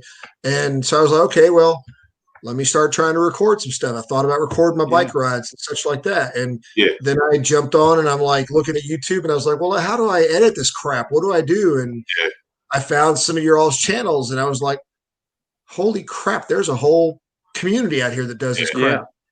I mean, I think what you were talking earlier about Instagram. I mean, I've had an Instagram account and a Snapchat account, a Twitter account. I've had those accounts for years. But I didn't mess with anything other than Facebook. Facebook. You know, I mean, I only just recently got into doing Instagram since COVID started, because I got into this. I mean, really what it was. And I think, you know, I mean, it's one of there's lots of things. I mean, obviously YouTube is a form of social media. You know, we have YouTube, Snapchat. Like, oh my God, it just goes on forever, doesn't it? And you know, it's like it's almost a case of you have there's that much choice now, you don't know which way to go. And you know, and when I remember when I got my first Facebook account, I got my wife to set it up, like back in 2009. You know, I was like, what's this? I remember going home and saying, Sarah, the guys in my work are talking about Facebook. What the hell is Facebook? You know, I was in Iraq. You know, I was in Iraq, and my wife and I had a joint, not a smoking joint, a joint MySpace account. Wow. And she told me about Facebook. And I'm like, what the hell is Facebook? And you all remember back when it came out, it was like, it's a thing for college students. Yes, that's right. And I'm like, okay, I'm not a college student. I am part-time occasionally when I feel, you know, froggy to get into a class. Big whoop. I looked at Facebook when, like, my girlfriend at the time showed it to me. She was like, oh, this is Facebook. I'm like, I was still on MySpace. I'm like, wait, I can't change my background, put a music player up, and all this other dumb shit. I don't want to use this. I'm like, it's got a white background and people are just talking and that's it. Fuck that. That's right. And that's the thing, you know, I mean, it has evolved, but it's a case of that some of it's used for good, some of it's like, obviously some people use it for other means. Now, you know, I take from social media what I want from social media. I use it to communicate, I use it to be entertained, you know, and you know, like when I'm working away, you know, I use it for keeping in touch with my family and my friends back home. You know, like in the YouTube, you know, it's great because you don't feel like you're disconnected from the world, so to speak. It definitely helps keep you connected. And that's one thing, especially with this whole lockdown thing. You know, we can't really. I know it's really quite tight here in the UK just now, which you've probably seen across the news. We can't really go out, and I haven't seen my nephews in months now. I haven't seen my sister, my brother. I've seen my brother, but I haven't seen my sister. And the way that I see them now is like via FaceTime on my mobile, like and some messages here and there. So I can't sit here and say I hate social media. I don't like Facebook because I think it creates more controversy than it actually. Yeah, a lot of drama. It's getting that way. Yeah. It has gotten that way. It is not getting that way. It's gotten that way. It's got that way in it. Yeah. And I kind of pop into Facebook to keep up with a few people, and then I pop off. Yeah. It's just crap. That's it. Yeah. I get on there more for the little groups. I mean, the biking groups, support bikers, badgers, stuff like that. I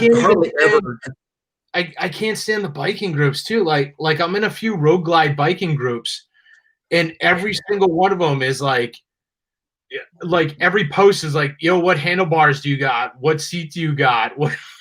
Yes. Yeah. Just stop, man. Yeah. Or if one person says, hey, I just got this this new thing for my bike, and they show like a picture, everyone responds with 50 pictures of their bikes. It's like, it's like everyone's like fighting for that attention. Yeah. Or someone asks like a legitimate question, didn't they, about they might have an issue with their bike or something, and then you get some dickhead on there, didn't they, like caning them or whatever. Oh, you get crucified. One dickhead. They get crucified. They get And the other thing that really annoys me, and it's one of the reasons why I don't respond to a lot of it, is I feel like Harley owners are the exact opposite of teenagers. It's like teenagers buy like a $1,000 Honda Civic piece of shit beatbox, and then they put like $3,000 rims on it, a $5,000 stereo, like this $6,000 worth of engine crap in it. So I mean, they just polish the fuck out of that turd. But then you go into like these Harley like Facebook groups, and people they buy a $30,000 Road Glide, and they're like, what's the cheapest handlebars I can get to put on this that will work great? What's the cheapest this I can get? How can I save money? I'm like, you got a $30,000 bike. Stop fucking putting duct tape on it, you fuck. Hey. That's a fair one. No, I know what you're coming from, but one of the good observation things that we like, I don't know, like Jim maybe agrees with me here, is somebody will put up a legitimate question on Facebook and will say, I'm not too sure how to change the brake fluid on my motorbike, right? That is hey, White Rock's got a solid, legitimate question. Yeah, right. I mean, because you might find somebody who's brand new to motorcycling, who's had a bike for maybe 6 months, and they'll go on to these things. I need to know how to change my brake fluid. Can somebody give me some advice? Now, I would answer that question with, right, you need to get this, and this. Okay? Get yourself all these proper tools, do it correctly, or here's a manual, this will give you the best way to do it, or here's a link to a YouTube channel that will show you how to do it. Whereas you'll get the people who are like the have-a-go heroes who will come onto Facebook, like somebody like Bikes, Beards and Brews there. Right? Well, so, no, if somebody asks me in the future, I offer legitimate help. They'll go on and then they'll take that legitimate question and turn it into literally a verbal assassination. Yeah. Yeah, some people do. Yeah. People have not been able to change their brake fluid. I know fully grown men who can't even change a tire in their car. Now, I will tell you this, and I'm not going to say this in defense of those people, because the way that some of those guys crucify those people asking those questions is some of them makes Bikes, Beards, and Brews even look like a Virgin Mary. I mean, some of them are bad on what they say. Yeah. Having said that, I will tell you that people need to learn about Facebook. There's a little thing up at the top with a little magnifying glass. Yeah. And you can look in groups and you can do searches on. I do it all the time. You do searches on what you're looking for. Yeah, I mean, Facebook, there's something they came up with on their pages years ago that was a genius idea. you can treat it like it's a dadgum Facebook search engine. Yes, that's right. Yeah. I mean, if you're in the group, there's a magnifying glass at the top, and you can type in, hey, oil change, or you can type in brake fluid or whatever. And any conversations that ever mentioned that, I do that when I'm looking for like decals or vinyls, you know, stuff to do with my bike. I do that search first. Yeah, I get that. Mm-hmm. Yeah. So, I mean, that doesn't mean if somebody, I mean, now again, that goes back to your 60-second attention span question. You know, a lot of people don't want to go looking through, you know, 3 years of chatting and talking and coming back and forth on a page. People are just lazy. Well, I mean, these are the same people that don't want to use Google. Like, you know, you'll see people all the time. They'll be like, they'll ask the most basic question. Like, I do it at work. There's a website called Let Me Google That For You. Right. Where you go to this. If you've never used Let Me Google That For You, go to letmegooglethatforyou.com. And what it is a Google page. You type in whatever the question is that the person asked, and then you check a little box that says show them how to work the internet. And you can send the person that link, and it actually walks them through using Google. Oh my Lord. I will do that for really simple, dumb questions where somebody's like, So, not to be rain on anybody's parade with that, right? It would be, so we've all probably had maybe like grandparents or something who've lived. I was going to say, age, right? And I haven't had any grandparents who live in the internet age, but if they don't know how to do these things, I can see that being one of those appeals, you know, like for sure. Or you know, and the thing is, like, I take the time to suss out like who's just like lazy as fuck, or they're just throwing a random question out, or who legit has a question. Like, I've answered questions on these pages before, and I've done it very educational, very polite, very like, hey, check out this link, look at this. Oh, you want to buy a Saddleman seat? I recommend going to Saddleman, like call them on the phone, because a lot of times they'll waive any of their customization fees. And you know, I'll do stuff like that because I want to offer a good answer. People that are like, hey, what's the tire pressure on my bike supposed to be? Well, why don't you fucking go out to your bike and look at the goddamn frame and read the thing, because it's right there. Why are you on Facebook? But but here's the thing, right? You'll get people who will just say, all I do is put the key in the ignition or put the key in my pocket, turn it on, and ride the bike. All right. Yeah. So anything that comes up, they'll just say, I don't know, I don't want to interfere with it. It's brand new. They've got the fear of messing with something that could affect their warranty. Am I right? You know, but there is that. Go to a general chat and ask a bunch of assholes what they do, because half of them aren't going to give you a good answer. Yeah, exactly. Everybody's got an opinion on Facebook. Everybody's got an opinion on everything. You know, and you've just got to turn your filter on to say, this is what I'm going to listen to, and this is not what I'm going to listen to. You know, my wife did a motovlog last year on her bike, put the camera on the front of her handlebar and rode up through the Blackman area here in Scotland. And some guy from down in Manchester, I think it was, commented on it and said, "The motor have been in a car." There was no positivity in it at all. You know what I mean? It was quite and my wife took a little bit, got a bit upset on that, because it was our first go, you know, and doing a little motovlog. And I just said to her, I says, well, ignore it, because the guy doesn't do it himself. You know, it's like it's an opinion of one person. You know what I mean? And that was on Facebook when she shared her video. The way I see it is, you've got a lot of people who just want to go on to create, like, you know, controversy or like arguments, like, you know, for no reason, just to stir up some kind of reaction. Keyboard warriors. Somebody that wants to get a reaction off you, if they know they can get a reaction, they'll continue to do so. You know, and I feel as though with Facebook and things like that, especially in our motorcycle community, if they know that they can upset you, you'll never back. You know, it's like, well, no, this is only for Harleys only or Kawasaki's only. You know, that So- here. Bikes Beards, you might have heard this earlier, but I saw this earlier. But so I was on one of the Road Glide group pages, and a guy gets on there and he's bitching about the new 21 models. Yeah. He gets on there Are and you tells bringing him, up one of my posts? huh? Are you bringing up one of my posts? Well, no, I don't think so, unless you got anyway. No. So this guy's down in Florida, right? Right. And he says that he went his local dealer called him and said, "Hey, we have the CVO Road Glide 21 in. So if you're interested, come and check it out." And he says he went in there, and when he got in there, they tried to convince him to let him run his credit and all this kind of stuff. Oh, is this to do with like the 20K markup on it? Yeah. Yeah, I saw that. So he says, when it got down to it, they said they marked it up 20. He says they marked it up $20,000 from the floor price.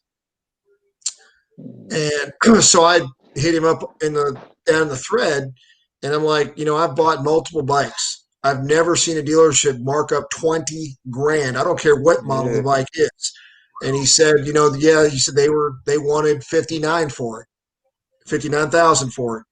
And so I'm like, okay, so dude, if you weren't even, first of all, if they ran your credit, you have to sign something that says that you authorize them to do that first. Yep. In the US, you have to sign something. Yeah. Second, all of those pricings are determined primarily by your credit. Yeah. So I asked him, I was like, so what were you trading something in? Because, I think that goes back to what you're saying. There's always another side of the story. Yeah, that's right. Yeah. So what it turns out is the guy says, well, he's in a unique situation. He has 2 Road Glides he's trying to trade in for this. And I'm like, you kind of failed to mention those key facts up in your initial statement. It was more of just a condemn Harley for the price of a top of the line Road Glide model. He's like, it's a stock CVO. I'm like, dude, did you look at the website? I mean, I'm not saying it's not overpriced. That to me, that's beside the point. I'm saying if you look at the website, their Road Glide special is what, 23, 25, 30 something. Yeah. And the CVO is 39, maybe. Yeah. 49 maybe. More. The special's 27,000. Yeah. And that's the base model. Yeah, but that's my point is the CVO, and the CVO is 40. Yeah, the CVO is their top of the line model. It's like 41K before you add anything else on it. So really, top of the line grading on a curve. Right. So okay, opinions aside, the point is they added, even if they added 18 grand on top of it, I'm not saying that's great. Yeah. But the point is that I was making to him was like, you did not include that you were trying to trade in additional stuff to the model, or you didn't add whether you owed on those bikes. Yeah. All these things come into play. That's right. When you are buying a bike. Yep.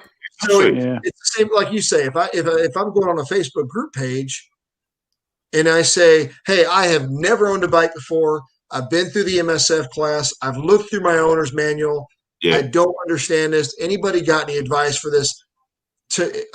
Hey, grown ass man, I've learned everything is kind of about context. Yeah, that's how you have it presented. That's right. So, a lot of times, this is why I don't even respond or put any comments in those chats. Yeah. A lot of times, people are posting, they're going to try and post in the best light for themselves. Absolutely. And they're going to they're going to become very combative when you kind of call them on some of their stuff. And I mean, that also goes back to people looking for opinions on how to do stuff. I've seen people in Facebook groups are like, hey, I want to redo my cams and my clutch plate this weekend. What's the best way to do this? And it's like, okay, you just came to a Facebook page asking how to do cams. Clearly, you should not be doing fucking cams. Nobody should be giving you input. Right.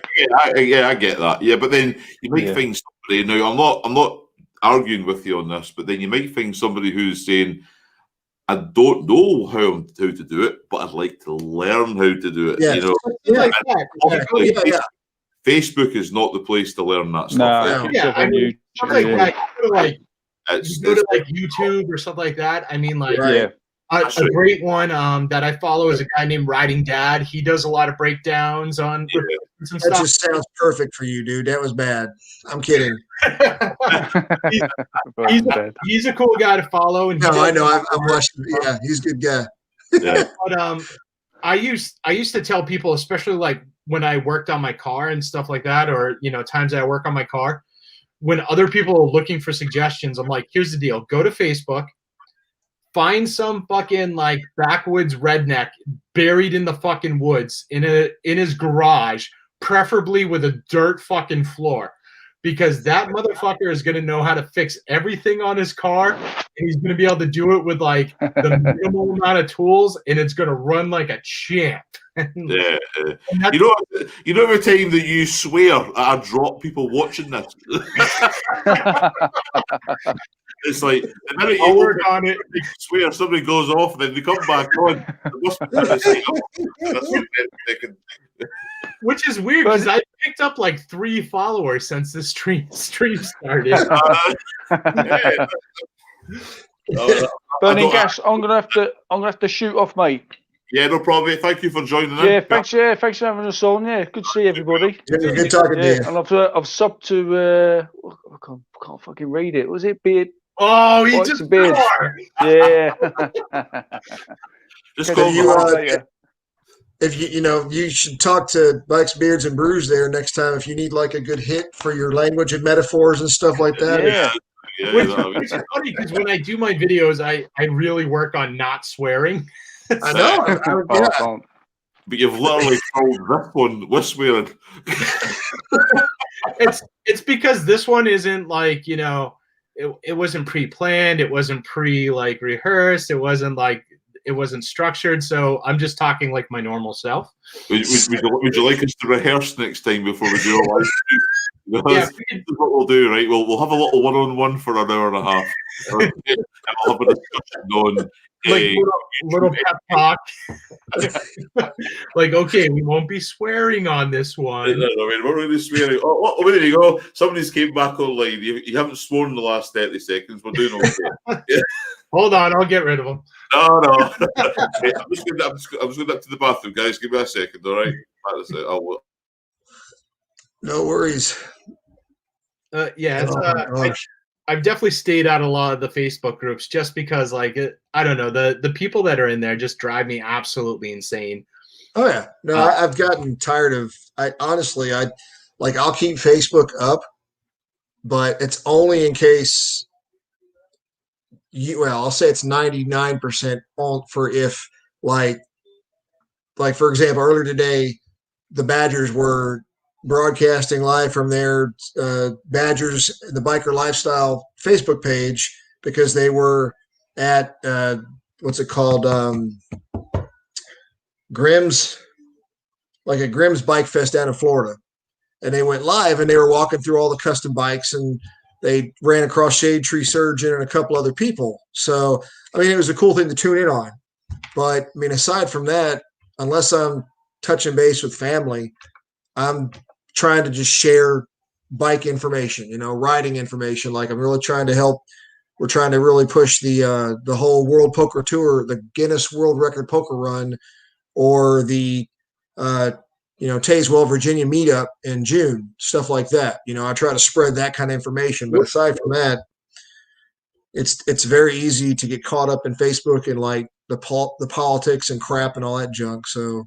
Yeah, and that's another thing, like, I mean, especially like with my channel and stuff, like I try and leave all of that stuff like out. Like, I try not to talk religion, politics, stuff like that. Yep. And it actually ends up turning me off when I see, like, when I go on to like some of these like Facebook groups and stuff, and it turns into pro red, pro blue, and it's like, I don't give a fuck. I just want to talk about bikes. Like, just cut the shit. And like, you just see so many people that they try and wrangle politics into it. They try and do this, they try and do that. And it's like, dude, just talk about bikes. Like, just. All right. Try not to swear. I not to swear. He's showing up to fill in the blanks for when I don't. I'm just going to get a button right that goes beep. Beep, beep, beep. Oh man! So I'll tell you what. There's some of my videos will be overdrive. There's a guy called Riding with Cedric. I was Yeah. trying to help promote his channel a few months ago before the end of the year. He was trying to get to 100 subscribers. He got there, but it was just kind of funny because if you watch his videos, he does the beeping on the language he says in his channel, but it's like offset. He'll be like, that mother bleeper beep after. You get what he's trying to do, but it is hilarious to watch him go through that. Watch that whole video through. It's hard to get him. Yeah. Like when I did that one chip challenge, like, you know, obviously we're swearing in that because it hurt, and I would sit there, every little like censor that I did for any of the swears and stuff, it would take like 20 minutes to get that thing. You're back. Yeah. I mean, I think, you know, I think I don't think YouTube. I don't know what they're like when it comes to swearing. I haven't really been involved with it, like YouTube as a platform for that long, so I'm not sure how it even works when it comes to the language, because there's a lot worse on YouTube than there is here tonight. Yeah. So I'm not sure how it's monitored algorithms, and they just pick up certain words. I don't know, so I'm not. They definitely totally have sure. some wonky rules, and I mean, the only reason why I decided not to swear on my channel was just because, like, I was trying to appeal to the widest base possible without actually having to fully compromise what I was doing or like who I am as a person. So and that goes back to, like, you know, I feel like some moto vloggers, they pander to people, and it's I'm like, I know that to an extent you have to do some pandering because you want people to watch, you want people to subscribe, you want people to be there, but you know, you find your niche and you kind of run with it. Yeah, that's right. But there's some people where they just make it very blatantly obvious, or you'll see a trend all of a sudden happen. Like I think one of the trends I saw was like after her two wheels had that camping trip where that one blew up for her. Like she had a ton of hits for that. And then the one she camped out in her back garden. I think there was just one where she went on a solo camping trip. It was like her first solo camping trip. Right. Okay. Right. It's still one of her biggest videos to date. And after that, I started seeing a lot of like moto vloggers going, "Oh, I'm going moto camping." Yeah, actually, yeah. And I think it's it just seemed very blatant, where it's like, you know, you're trying to catch onto those coattails and maybe get a few of those subscribers for it. And it's like, dude, like you got to kind of carve your own path. You gotta make something that people want to see that is a little bit different, because why am I watching you moto camp when I've already seen this person moto camp? Yeah, that's right. Yeah, I get that. Right. Yeah. I mean, how you doing? Anyway, White Rock Rider, how are you? Yeah, I'm good, thanks. Yeah, getting plenty down, mate. Oh yeah, why not? Saturday night after all. You know, I'm sure. I'm sure Bikes, Beards, and Bruises get to that time as well. I've got 7 empty bottles so far. Nah, that's not bad. That's a good Saturday night so far. That's a good Saturday night. Not bad. Get it right. Where are we? I'm gonna say, you're showing us the ingredients. You know, one of the 8.5%. Oh wow! Right, okay, I'd be asleep after that. That would be me. So one of the things, you know, I'm gonna just a heads up, guys. I'm gonna wrap this one up in about 20 minutes because it's getting to it's like come for 25 past midnight here for me anyway. All right, so I've only got one more bottle left, so I'll probably call it quits by the next 35 minutes. So I'll make it a nice round number of 4 hours. So that's a long one. That's a long one. So you know, like niches, you know, like everybody's, you know, like one of the things that you do notice, and I mean, as somebody who's only been doing motovlogging for maybe like 4 months, maybe now, you know, like when Harley Davidson released their 2021, everybody jumped on the bandwagon and released a 2021 review video of the new bikes. And I get that. That's what the YouTube Creator Studios explained to everybody. If you want to try and generate subscribers and all that kind of thing, that's what you do. You jump on the latest trend. Am I right? You know, that's what you do. Yeah. Yeah. I mean, the only thing I'd add to that, though, is like you got to find something. You got to bring something to the party that the other 500 motovloggers didn't already bring. Yes, that's right. That's right. Yeah. You got to have something unique to that trend, haven't you? Yeah, that's right. I mean, by the time I put out my video for it, when I started recording it, I was like, everyone's already covered everything that I'm going to say. So I literally did it as like the tail end to another video. Yeah. And I turned it into a drinking game instead because nobody else like made it a drinking game. Yeah, I get that. Yeah. And it's so you've got, you know, so I understand it. And you say like bring something individual to the game. So, you know, like don't just repeat what you've just seen off the website, you know, like this is what the other guy said, you know, like that. I watched that channel last night, for example, and I'll just repeat what he said and make it sound like it's more information. I've seen that happening quite recently. You know, and one of the things about some of the channels that I have followed, I don't follow them anymore or subscribe to them anymore, is because there's a lot of motovloggers who, what was it? There was one guy, it was a guy from Scotland, and he came on and he just went, I don't know what to talk about anymore. And he was just riding around, and I just went, well, you know what I mean? I just kind of said, well, we're in one of the most beautiful parts of the world, you know, like in the Scottish Highlands. You know, you just explain where you are is enough for some people, you know. And so it's like, so if you've got like, you know what I mean? You don't have to be riding around in a city. You could be in the countryside, like yourself up in Boston. You know, I'm not sure. Where is it you stay, White Rock Rider? Which part of the country are you in? Isle of Wight. Oh, there you go, Isle of Wight. You know, yeah, so totally the opposite end to where you are. Yeah, exactly. But it's a part of the world that I've never been to. So you're bringing something else to the table, because I've never met anybody from the Isle of Wight. You know, so and I think that's what you need to do instead of just jumping on the bandwagon and talking about something else that somebody else has spoke about, you know, like try to add your own mix to it, you know, like have your own opinion. And some people, I mean, I'm not like, obviously we know Bikes, Beards and Brews has his own opinion of everything at the moment. But what I'm saying is it's like, it's very easy for people to come on to like YouTube, for example, talk about the same things, and then they all have the same opinion. And they're scared to have a different opinion in case they end up, one, losing subscribers, or two, not gaining subscribers because they're trying to grow a channel. I think somebody who comes on to YouTube, maybe like myself, who says, well, I'm going to speak my mind. I'm not going to be the same as you or you, because this is my thoughts. I'm not a robot. I'm not part of a machine. And I think I admire somebody who would say, who'd be like that, you know, like, who would say, well, I know that, like, for me, the Harley Davidsons, the 2021 bikes are expensive, and they did talk about the stereos, but I love the brand. You know, I love the brand. You know, I won't ever say a bad word about it because I enjoy it.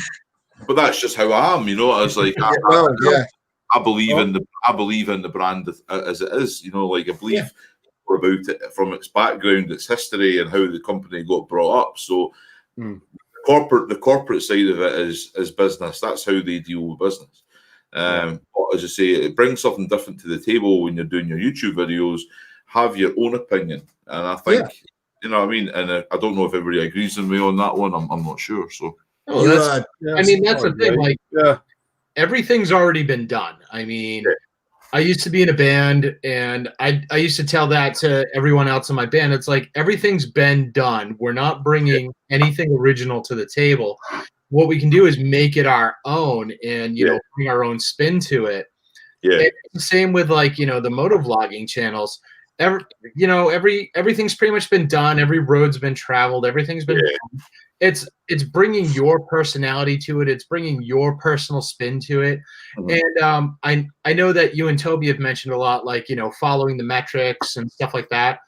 Honestly, I don't look at my metrics, and a lot of that is just because I found, especially like with being in a band and stuff like that back in the day, it was if you spend a lot of time following the metrics and trying to figure out what people want and stuff, you're always playing catch up. You're never like, you never get to the front of the pack because you're always following what somebody else has already done.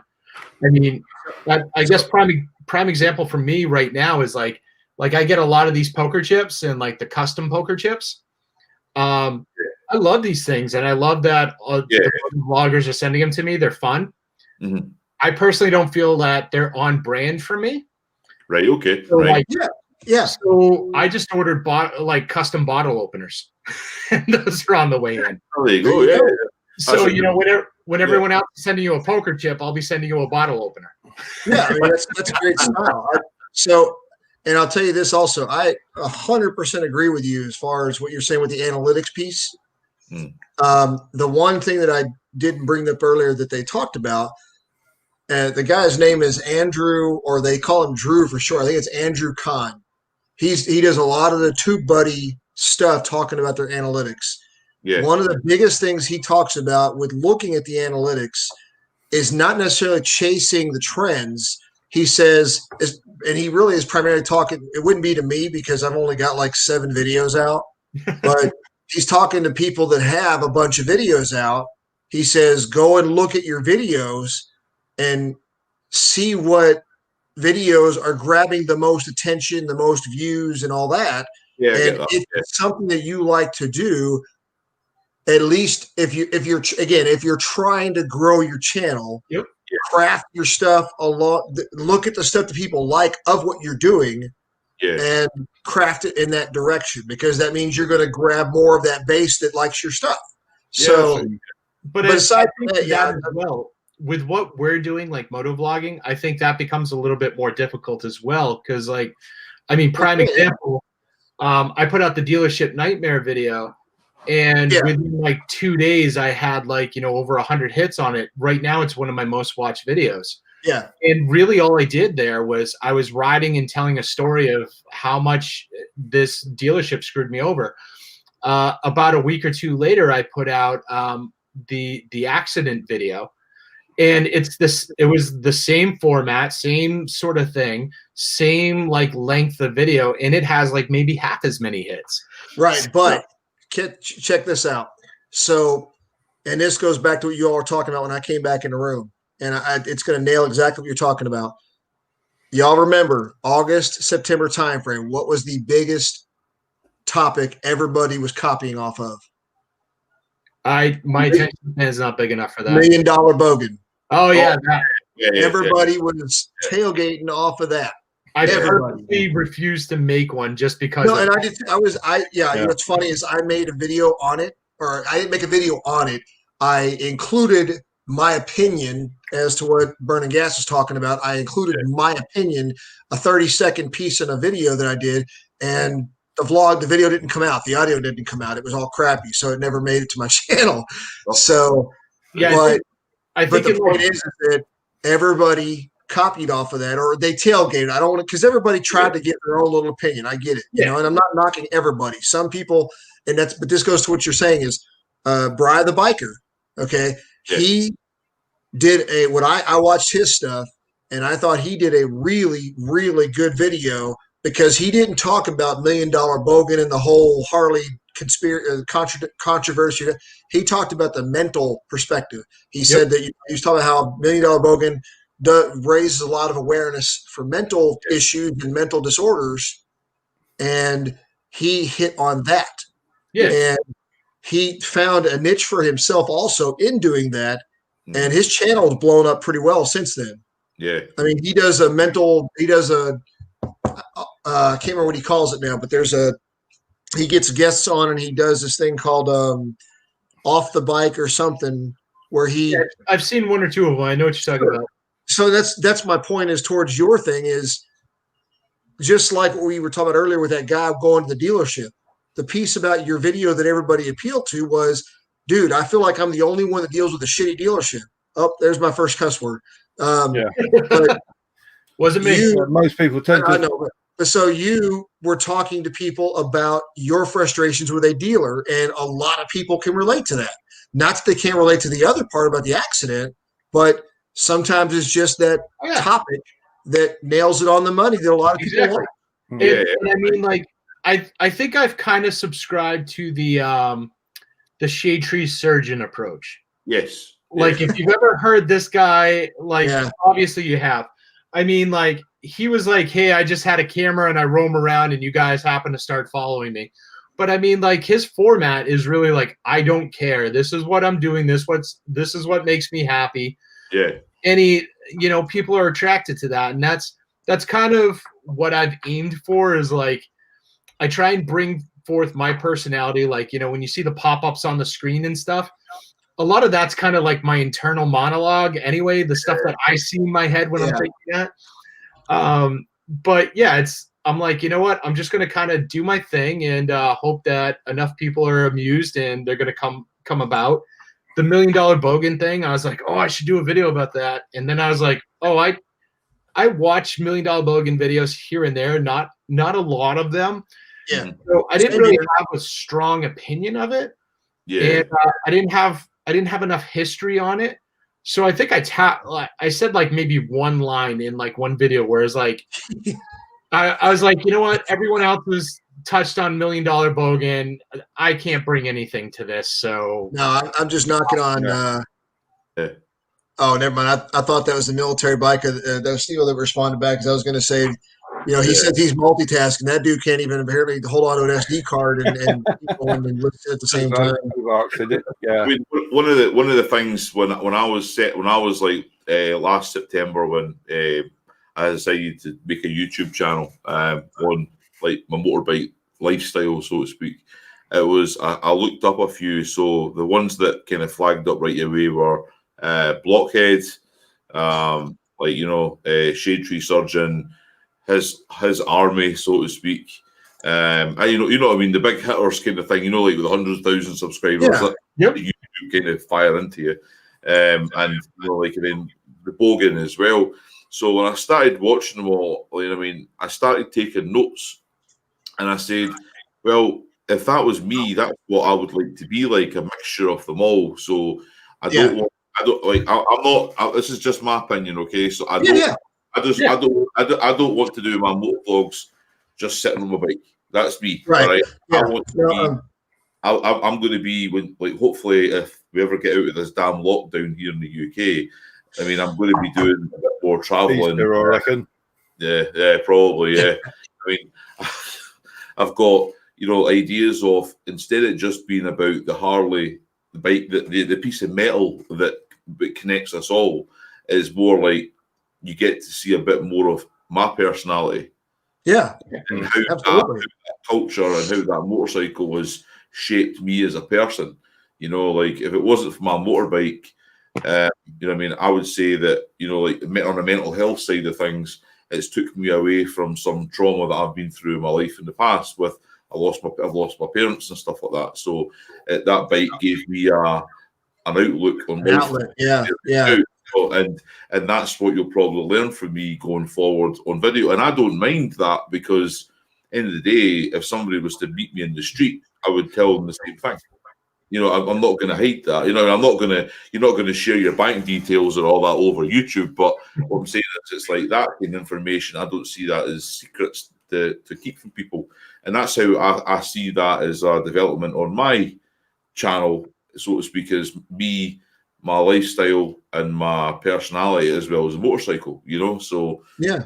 Well, it's like, it's not I'm not going to say it as deep as the mental part of it, but when I was hot mic, when I was doing it took me, I started trying to do the vlogging stuff on my bike probably back in, May, June timeframe.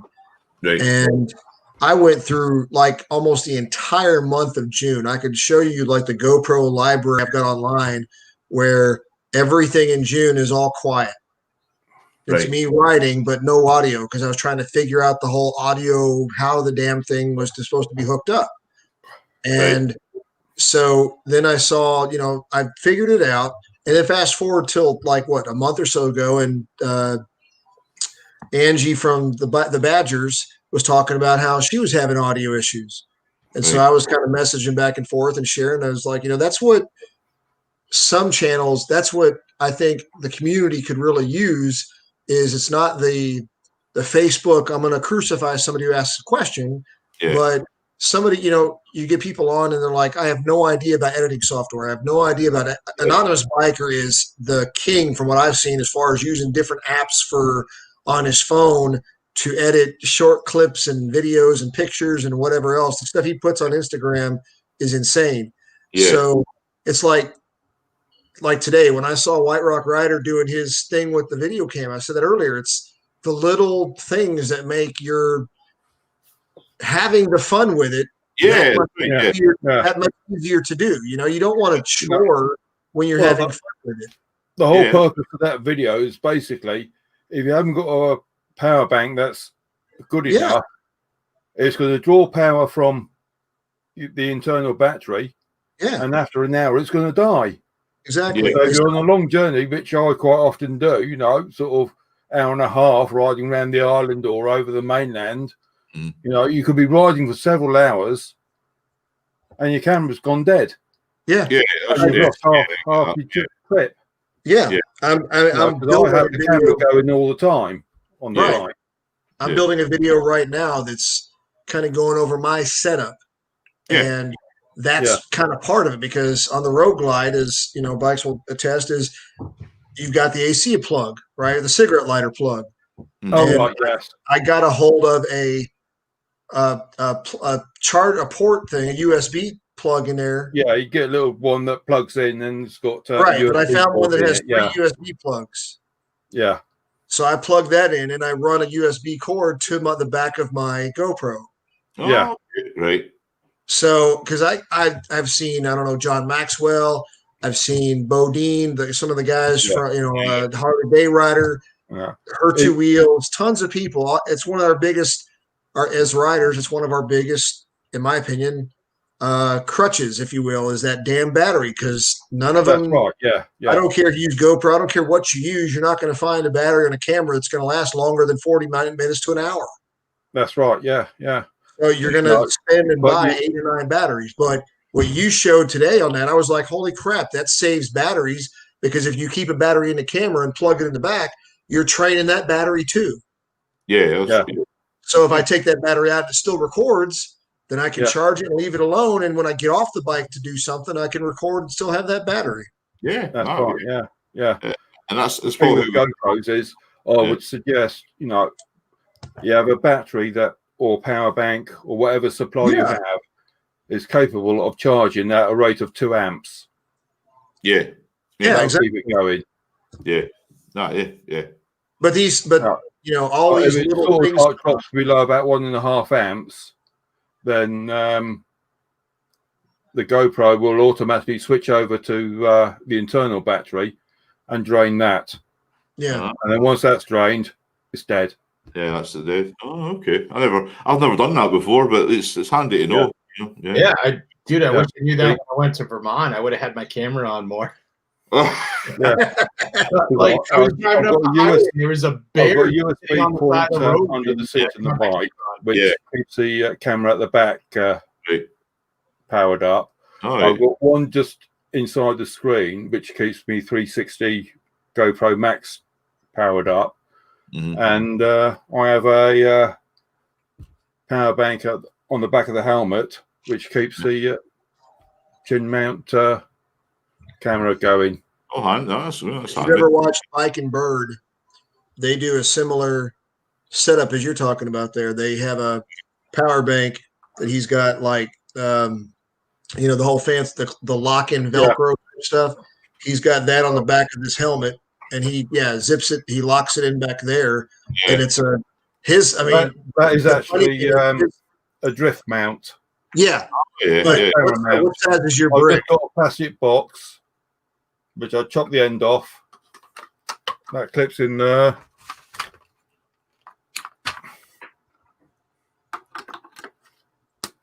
Wow. Power bank goes in there.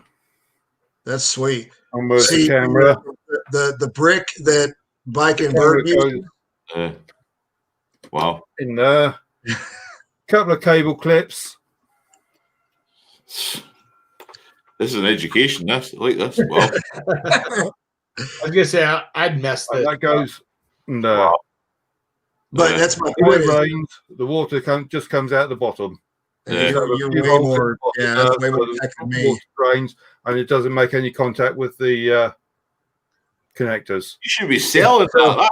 Get that corporate. Yeah. If you look at Bike and Bird's channel, he's got a video where he bought about a year old, I think the video is, but he bought a Go Simpson helmet.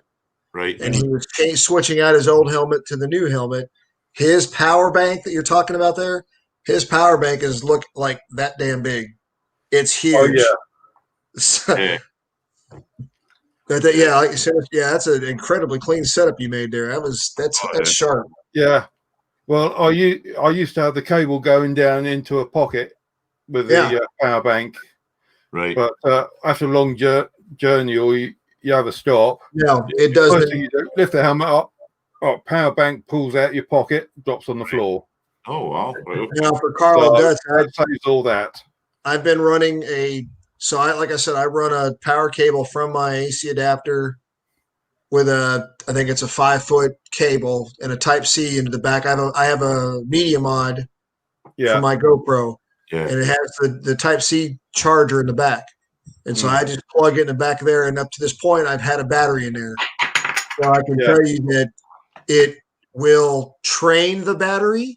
Yeah, this is for Carl Dutz right outside. It will train the battery, but it doesn't harm the battery. Like you've heard the horror stories of it makes the battery expand and blow up or melt or whatever. No, it doesn't. All right. Once the GoPro's switched on, it does not charge the battery. Yeah. So the battery isn't going to expand and blow up. Yeah. Right. Yeah. Okay. The GoPro's got to be off before it actually starts charging the battery. If the battery's right down very low, sort of like 1 or 2%, it might add a couple of percentage. Right. But it won't actually charge the battery as such. Wow.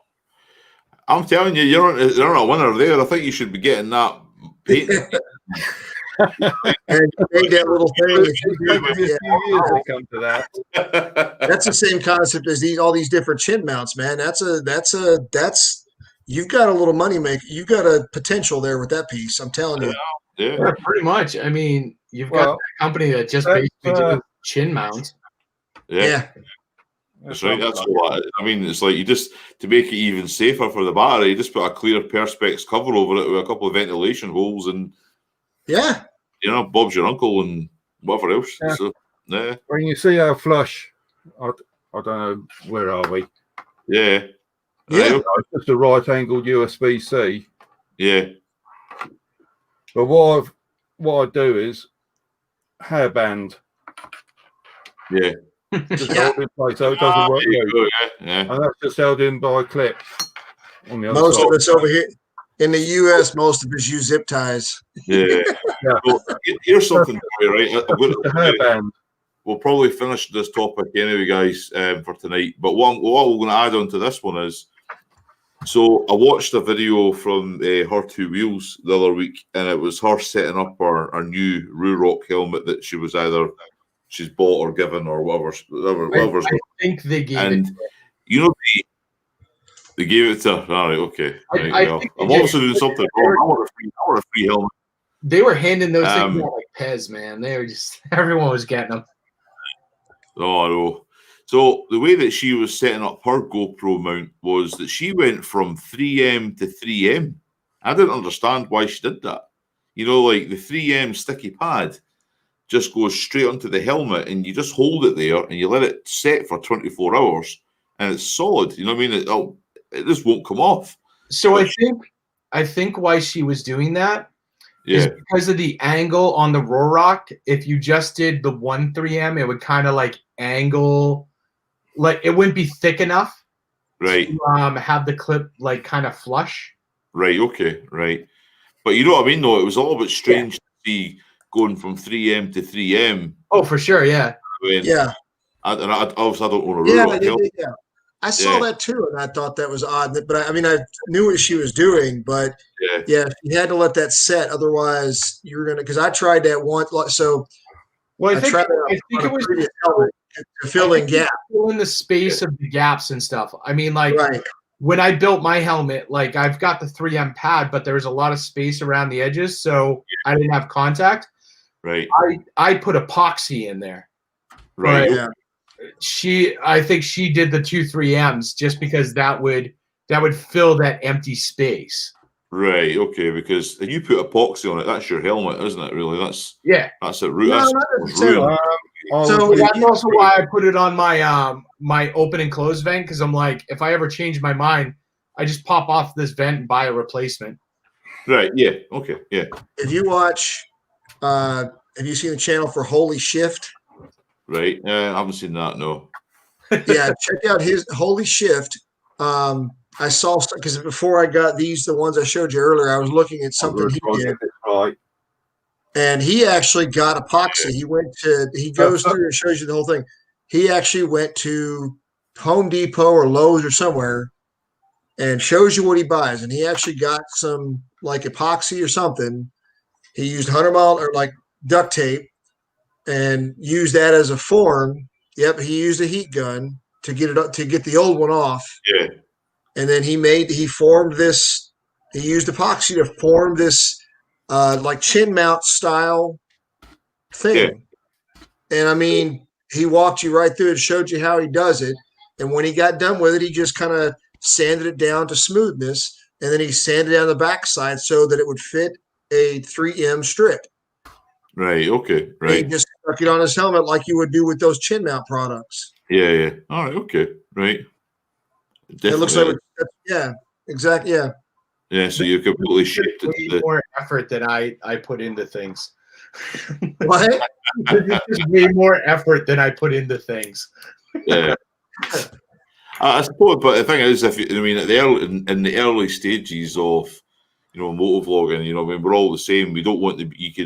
You need to find out if you're going to enjoy it or not. And if you're not, it's almost like balance, isn't it? Like how much money you want to put into it to say, right, I enjoy this. I'm going to put more into it. If I don't enjoy it, then I haven't lost a lot of money doing it in the first place, Well, I think my thing too is like, when I start watching the videos where like the person's turning into MacGyver, I'm like, all right, let me back up a little bit here, because there's probably a product out there that already exists. Yeah, so yeah. I don't need to reinvent the wheel to make this.